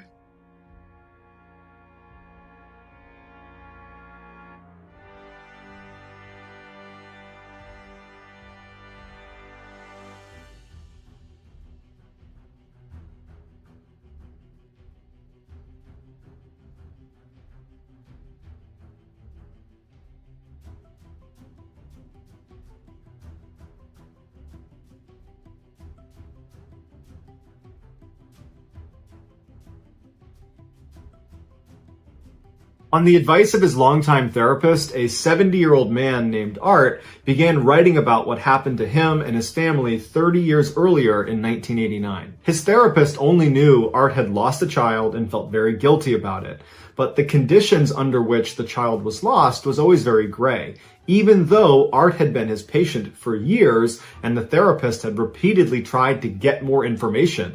Was this a child that was lost in pregnancy? Was it a child that was born and died or ran away? Those details never emerged, and every time the therapist tried to dig in, Art would back off, close up, and he would not talk about it. And so finally, his therapist said, "Art, you just need to find a way to talk about this stuff. If you're not going to talk about it with me, then perhaps you should write it all down in a private journal. It'll be a very cathartic experience, and it might help you get over that guilt you're feeling." So Art reluctantly agrees. He goes home, he gets out a piece of paper, and he begins writing all the details of everything that happened leading up to that day in 1989 and what actually happened on that day in 1989. And when he was done and he had a chance to look at what he had written, he didn't feel better. He felt worse. He felt more guilty. But that's because Art had a secret that the therapist didn't know about. And now that it was out on paper, Art suddenly felt like, you know what, before I die, I have to tell the world what me and my wife did. So in 2019, he took all of those notes that he had written down about what had happened, and he posted it to Reddit. This is his confession story. Art's son was very, very troubled. Art would say, if you've seen the movie, We Need to Talk About Kevin, where a couple's son turns out to be a total psychopath, Art says that's a pretty good representation of what home life was like with our son. From the day Art's son was born in 1971, it was like something was off about him. Art and his wife Lisa had planned this pregnancy, and they were ecstatic when their baby boy was welcomed to the world, and they showered him with affection and love and did everything they possibly could to give him a warm, loving environment. But no matter what they did, it just seemed like he was always miserable. Their son cried constantly for the first 13 months of his life. Now, Art and Lisa understood that when you bring a baby home, there's a good chance they're going to cry. But his crying was so constant, and he could not be calmed down, that they grew concerned that this was more than just a colicky baby, that there could be some underlying issue. And so they brought their son to doctors and specialists, and they tried every treatment under the sun. They changed his diet, they changed his room, they sang him songs, they changed everything they could, but it never stopped.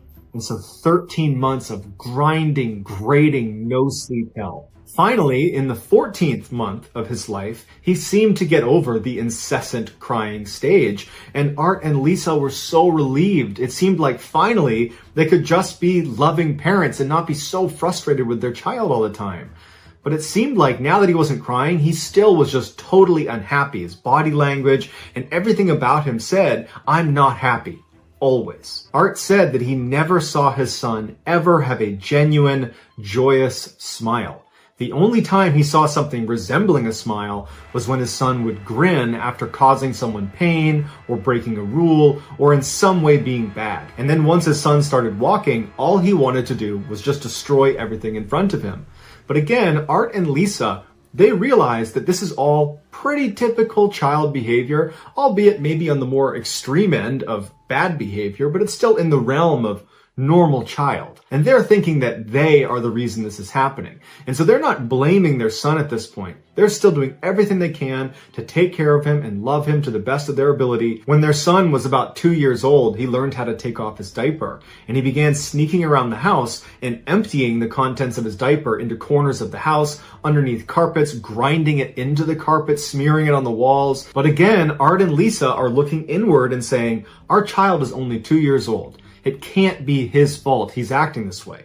It's our fault for not finding a way to correct this behavior. But Art and Lisa started to drift away from that opinion when their son got a little bit older, got potty trained, and wasn't using diapers anymore, and still was going around the house and squatting down and going to the bathroom all over the house, making a mess at every possible chance he could. And not just when he was 4, 5, 6 years old. All the way up until he was 15 years old, he was doing this. And he stopped doing it in random corners, and he began only going into his parents' bedroom every chance he got, opening up the sheets, going inside, going to the bathroom, shutting it back up, and leaving. It got to the point where Art and Lisa literally could not stop their son from doing this. He was absolutely determined to do this. So anytime they were away, he would even sneak in the windows to do this. I mean, he was totally hell-bent on going to the bathroom in their bed. And so they had to start putting locks on the windows and the doors of their bedroom. But when they had finally secured that room to where he really couldn't get in anymore, he began going to the bathroom right outside their door and in the other beds in the house. And so they began investing in locks on all of the doors. They even replaced the doors themselves because they were too flimsy, and they thought there's a good chance he might kick these doors in to try to get them open. So they put these big, thick doors up all through their house and put these big locks with key locks all over the house to keep their son from going in and going to the bathroom all over their bed sheets. As their son grew older, he became more and more unmanageable, well beyond just going to the bathroom in different places. He became violent, and he would bite and kick and scratch and spit on anybody that came near him.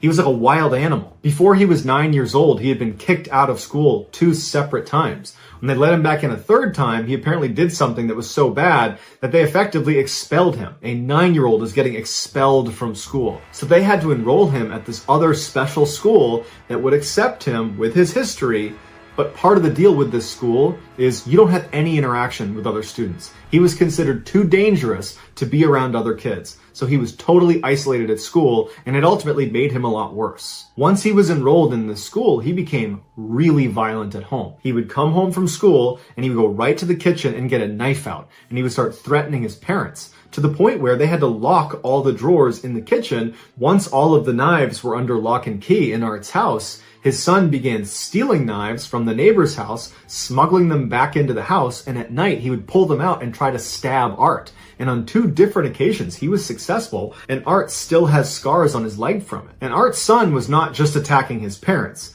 He was also turning on local animals that were helpless. He blinded one of the local dogs that was running around the area by just stabbing it in the eye one day. He went after one of the stray cats and he lit its tail on fire. And honestly, Art doesn't even know the other damages he had done to other animals or even other people. Even though Art and Lisa massively resented their son for how badly he treated them and how difficult he was making their lives, they recognized that this was a child that needed help. And so they tried everything they could to help him by enrolling him in that special school that ultimately was isolating, but it was an attempt to try to help him, or bringing him to different therapists and psychologists and doctors, putting him on different medications and bringing him to meditation consultants. I mean, you name it, they tried everything they could to try to help this kid, but nothing worked. He only got angrier and got bigger and stronger and more aggressive and violent.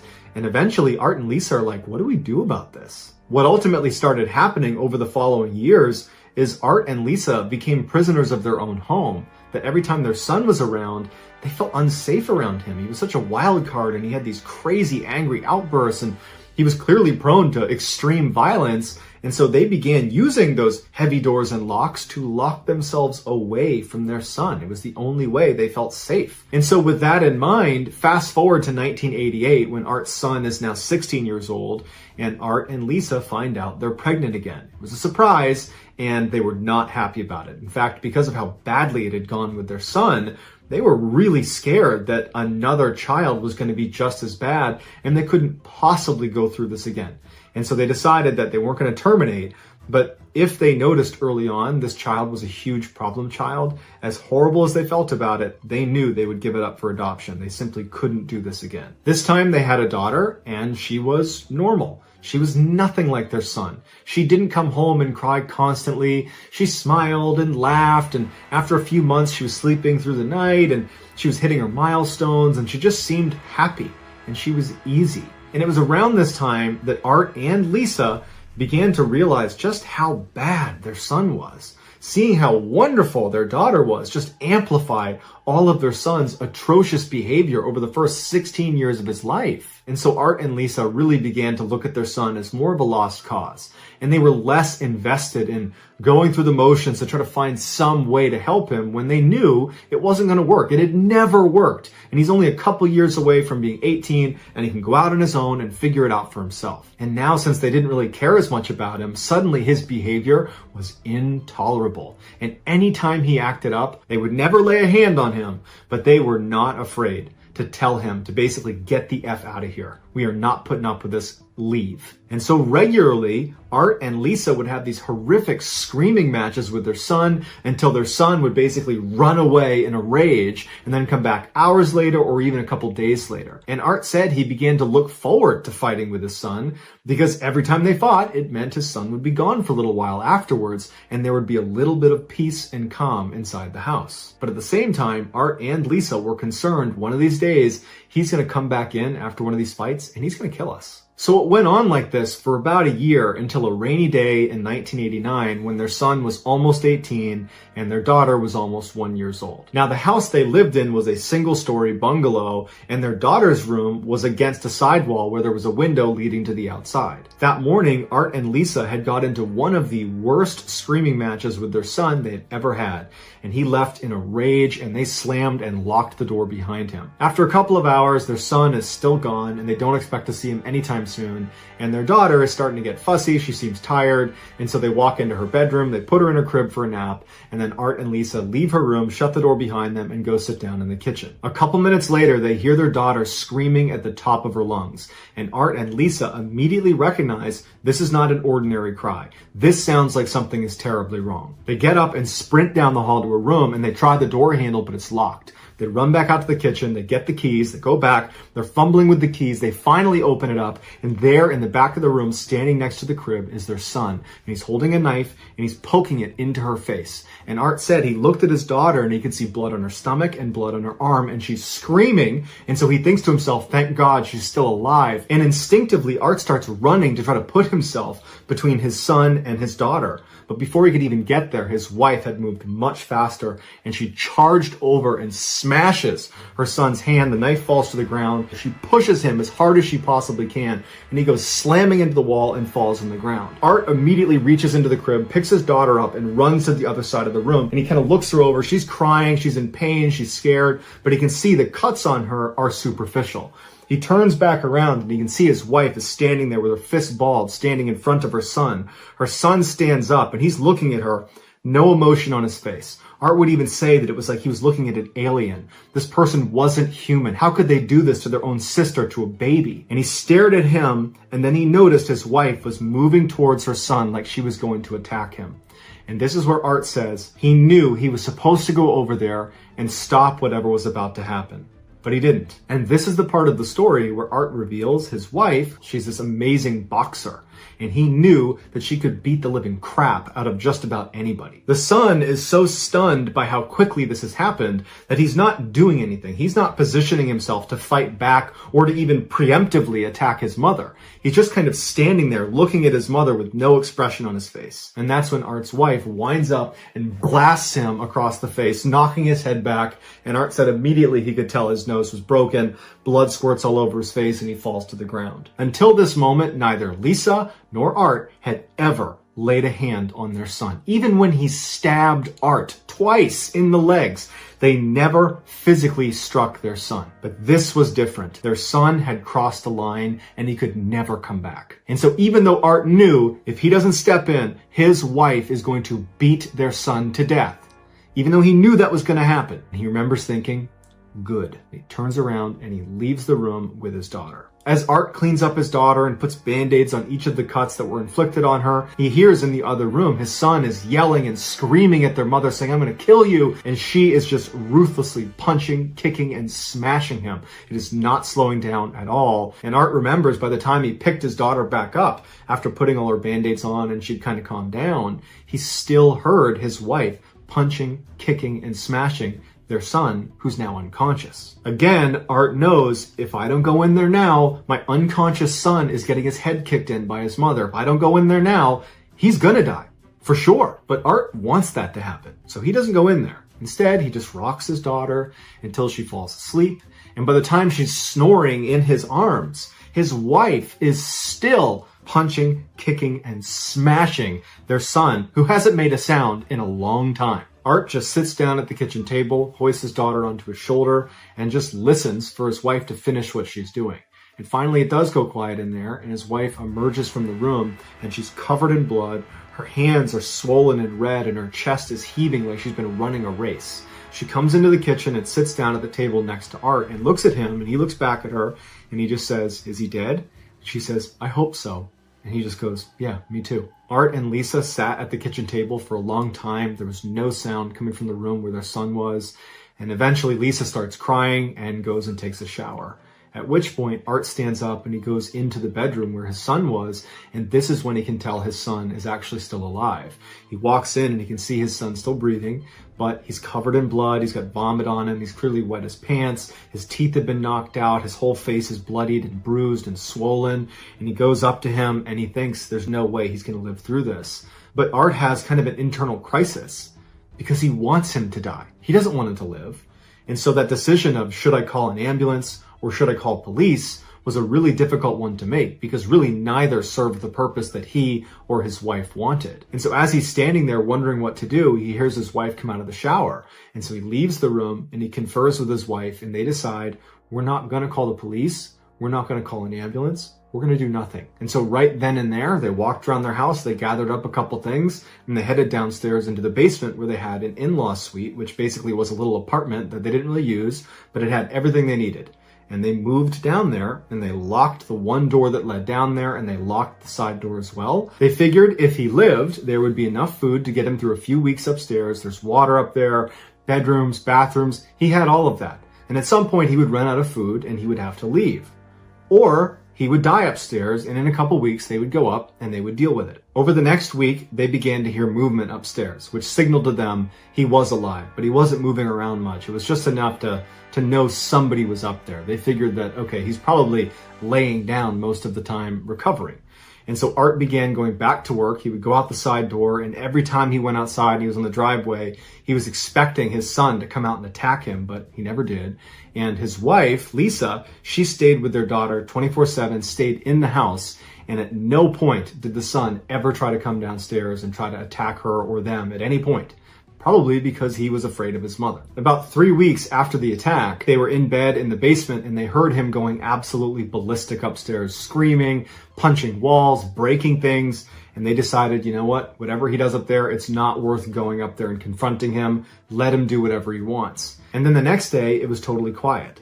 And for the next couple of days, Art and Lisa would listen really intently to see if they could hear him moving around upstairs, but they couldn't. And so finally, Art and Lisa decide to go up into the main floor and see if he's up there. When they open the door, they find their entire upstairs has been absolutely wrecked. Every piece of furniture is ruined, every window's broken, there's glass all over the place, there's brown smears all over the walls. But their son isn't there. And so they figured that night when they heard him going crazy upstairs, he already knew he was going to leave. He just wanted to ruin their house before he did. Even though their son was gone, they had no idea if he was going to come back or not. And so for days and weeks and months, they lived in fear that their son was just going to show up one day and kill them. But he never did. And then 3 years after the incident, they moved and they weren't in contact with their son. They hadn't seen him. And so he had no idea where they were going and they have no way to contact him. So that was it. They just restarted somewhere else. Fast forward to 2019 when Art is making this Reddit post and he says, I haven't seen my son since 1989 and I don't want to see him again. And Art goes on to say that while he hopes his son was able to overcome his demons and live a normal life, he said if he wasn't able to do that, if he was out there still causing pain and misery to other people, Art says he hopes that whoever was on the receiving end of that finished the job.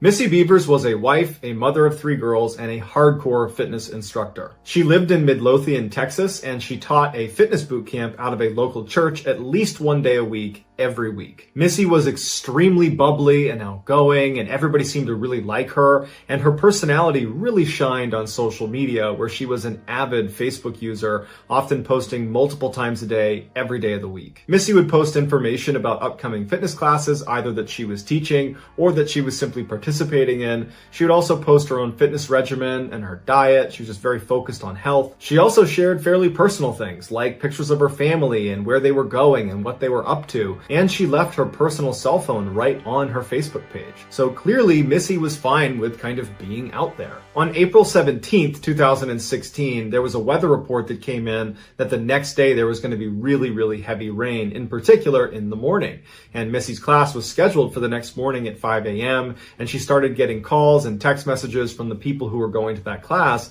asking, is this class still going to happen? By 7:55 p.m. that night, so many people had asked about it that she decided to just put a public post on her Facebook page addressing the weather. And it just said, if it's raining, we're still training, no excuses, you are gladiators. On the post, she included directions of how to get to the church, where this class was going to be in the church, what time they were starting, and what they could expect. Later that night at 9:23 p.m., she did another Facebook post that said, going to bed, I have to get up tomorrow at 3:30. The next day at 4:16 in the morning, a street security camera picked up Missy pulling into the church's parking lot. Even though her class didn't start until 5 a.m., she liked to get there early to make sure the classroom was set up and to warm up a little bit and make sure she was super motivated and cheerful as soon as they walked in. The security cameras inside the church capture Missy walking in through the front doors at 4:20 in the morning. Then, just before 5 a.m., the first couple of students arrived at the classroom and they walk in to find Missy laying on the ground, bleeding from her head, totally unresponsive. They call 911, police and paramedics show up, and as soon as they get there, they pronounce Missy dead. Initially, Initially, there was some speculation that she might have fallen and hit her head, but they noticed all these puncture marks in her head that looked intentionally inflicted, like someone had struck her. And later, when they reviewed the security footage from inside the church, it was confirmed that she definitely was murdered. Earlier that morning at 3:50 a.m., so 26 minutes before Missy arrives in the church parking lot, an unknown figure wearing police tactical gear from head to toe breaks into the church. From 3:50 in the morning when they first get inside the church to 4:20 in the morning when Missy walks through the front doors, this unknown figure just kind of strolls casually up and down the halls of this church. It looked like they were carrying a hammer or perhaps a crowbar, and periodically, as they're kind of casually walking down the hall, they would turn to a window of a door and they would break it with whatever they're holding in their hand, and then they would just keep walking on. Like there was no reason for them to break the window, they're just bored. And this was actually an important point that police would make about this footage. This person walking around does not appear to want to vandalize the church. I mean, they're breaking a couple windows, but they could have done a lot more damage to the building, and they didn't.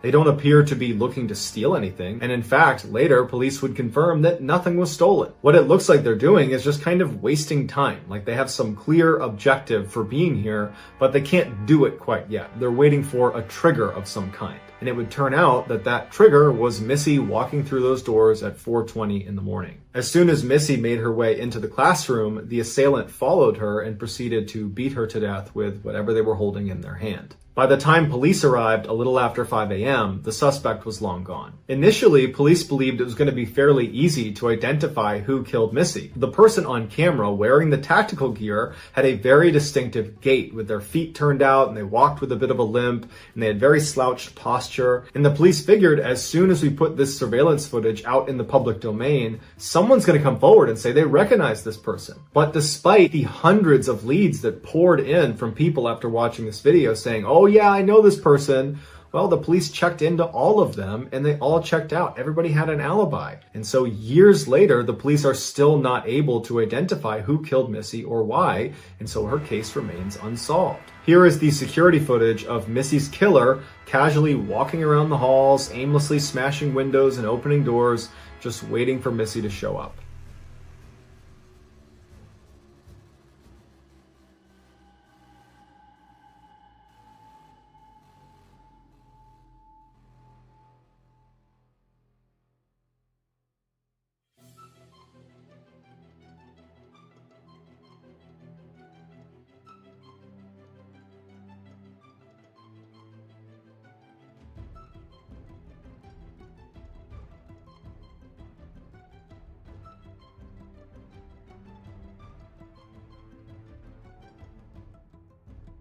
In June of 2011, law student Lauren Giddings was only one test away from completing her dream and becoming a public defender. Even though she had a ton of studying still to do, she had taken off the first week in June to go to her sister's wedding where she was the maid of honor. Right before she left the wedding to go back to school, she joked with her family that she was going to be locking herself in the library and just studying 24/7 and that nobody should get in touch with her. But when she got back to campus, none of her classmates that she studied with saw her at the library. And in fact, when they didn't see her for a couple of days, they started reaching out to her and texting her and calling her to see if she was okay. But she never picked up, she never wrote back, and so no one knew what was going on with her. One of Lauren's classmates would reach out to Lauren's sister and would ask her, "Hey, have you talked to your sister at all? Because we haven't seen her." And Lauren's sister would write back and say, "Oh no, everything is just fine. Lauren told us before she left the wedding that she was going to be locking herself away and just studying 24/7, so I'm sure everything is just fine." But this classmate wasn't convinced because this felt very uncharacteristic of Lauren to not study at the library and then not to pick up any phone calls or text messages.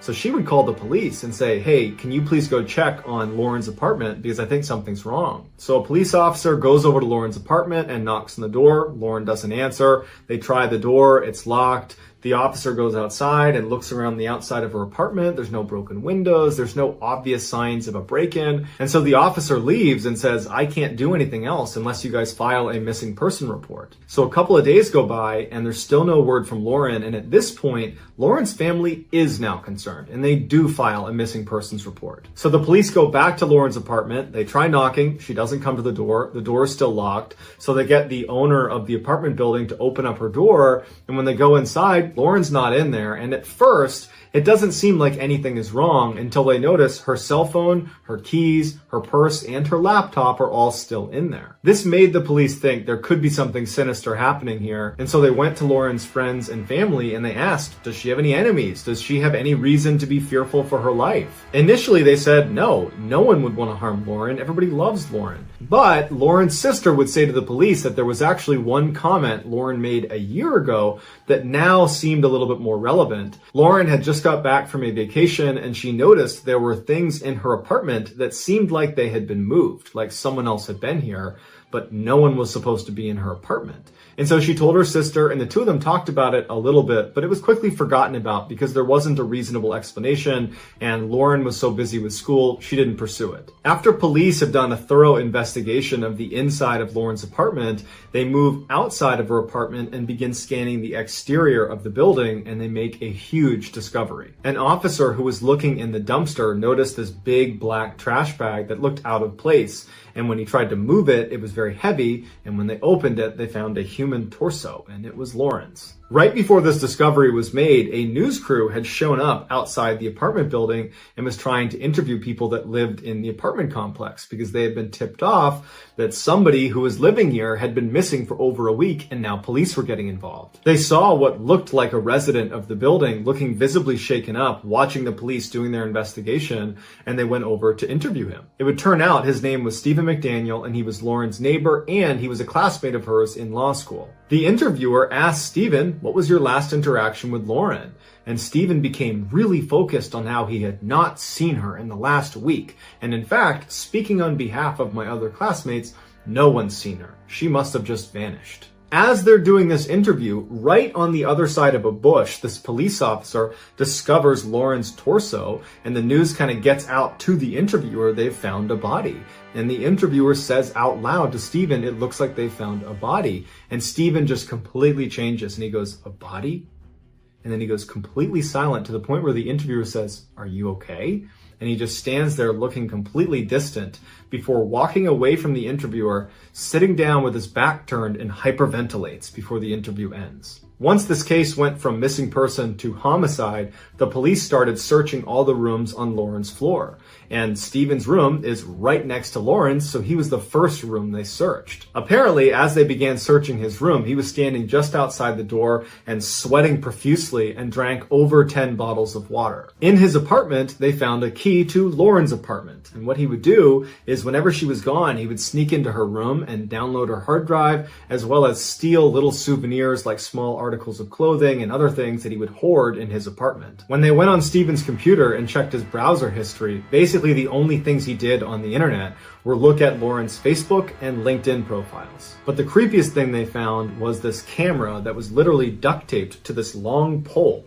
And on the camera were all these surveillance videos of Lauren, because what he would do is he would go outside and he would hoist up this camera and he would film her through her windows in the middle of the night. Stephen was quickly charged with Lauren's murder, to which he pled guilty, and he would openly confess to the details of how she died in court. Most times, he used this surveillance footage to confirm she was not in her apartment so he could sneak in and steal from her. But on the day she was murdered, he would use that camera technique to confirm she was home. And shortly after confirming she was in fact home and asleep, he put on a mask and used his key to get into her apartment and walked right into her room, which woke her up. According to Stephen, she apparently sat up and said, "You need to leave." At this point, he jumps on the bed, and in their struggle, his mask would come off, and Lauren would recognize it's clearly Stephen, and she would plead with him by name to stop. But he didn't stop, and he would strangle her to death. Afterwards, he dragged her into the bathroom and began cutting her up into fairly small pieces. Some of those pieces got flushed down the toilet. The others were put in bags, and only one of those bags was ever discovered, and that was the one of her torso. Stephen was ultimately given a life sentence. Here is a highlight of Stephen's interview when it's revealed that they've discovered Lauren's body. No one has seen her since Saturday. I haven't seen anything. I've always heard noise outside, but it's just people walking by pretty much. We just don't know where she is. What about in the parking lot area? I know they've been doing a lot of, I think that's where they had recovered the body or whatever they recovered from there. Body? Had you seen anything there? Had you seen anything there? I mean, we don't know if this is the same person. You know what I mean? Like, they took out a body there earlier. We don't know if it's the same person or not. That's how we're trying to ask people if they know who lived there. Are you okay, sir? I think I need to sit down. Okay.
A popular YouTuber named Dan Bell explores abandoned buildings and then uploads that footage to his very popular This Is Dan Bell page that has over 500,000 subscribers. Unlike other urban exploration YouTube channels, Dan is not trying to create scary content. In fact, many of his most popular videos are taken in buildings that haven't even been abandoned yet, like in a Kmart that's shutting down and all the shelves are empty, and he walks around and it's kind of eerie because it's this huge store that's now coming to an end. But again, it's not really scary. But amongst those popular videos, there is one that is horrifying, and it's called the Super Creepy Abandoned Asylum. One of the top comments on this video is from a verified YouTube account with over 1 million subscribers. They're called The Proper People, and they say, "This may be the creepiest urban exploration video I have ever seen." The video opens with Dan coming up to this huge old house that looks like nature is reclaiming it with all the vines and grass and everything overgrown all around it.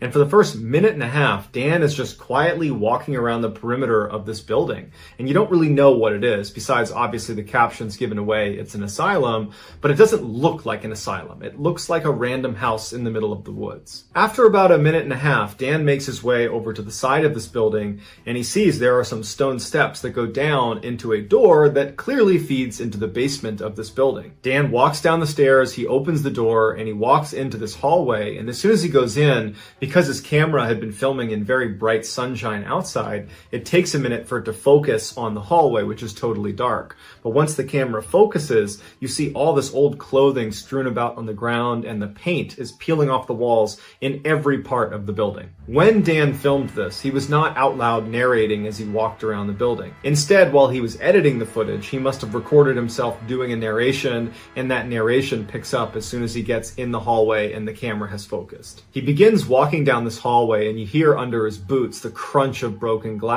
And as he's walking, you hear Dan's voice say, "This is a children's asylum that shut down sometime in the 1990s. It was briefly leased sometime in the 2000s, but for the most part, over the past 3 decades, this building has been totally abandoned." After he gives this brief history, which sounds like he's done this dozens of times on other videos, he pauses and says, "You know, something really strange happened while I was filming inside of this building." He heard what sounded like someone running around on the top floor of this building. He's used to going into abandoned buildings and finding creatures, animals running around. That was not unusual. And so instinctively, he assumes it's got to be some animal that's taken up residence on the top floor. And so he doesn't worry about it. He ends up walking around the whole first floor before making his way upstairs. And he said when he got up there, he was expecting to see some animal or some sign of an animal living up there.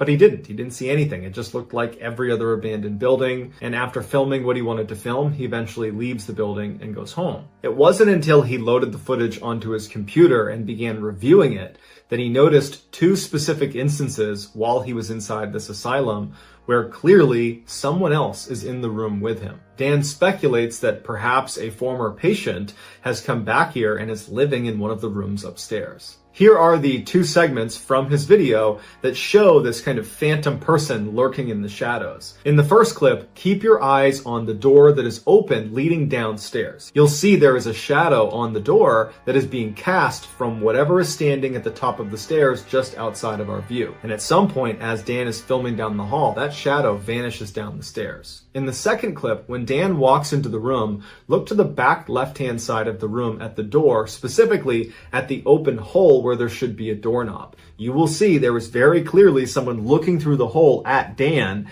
and when Dan films this person, they run away.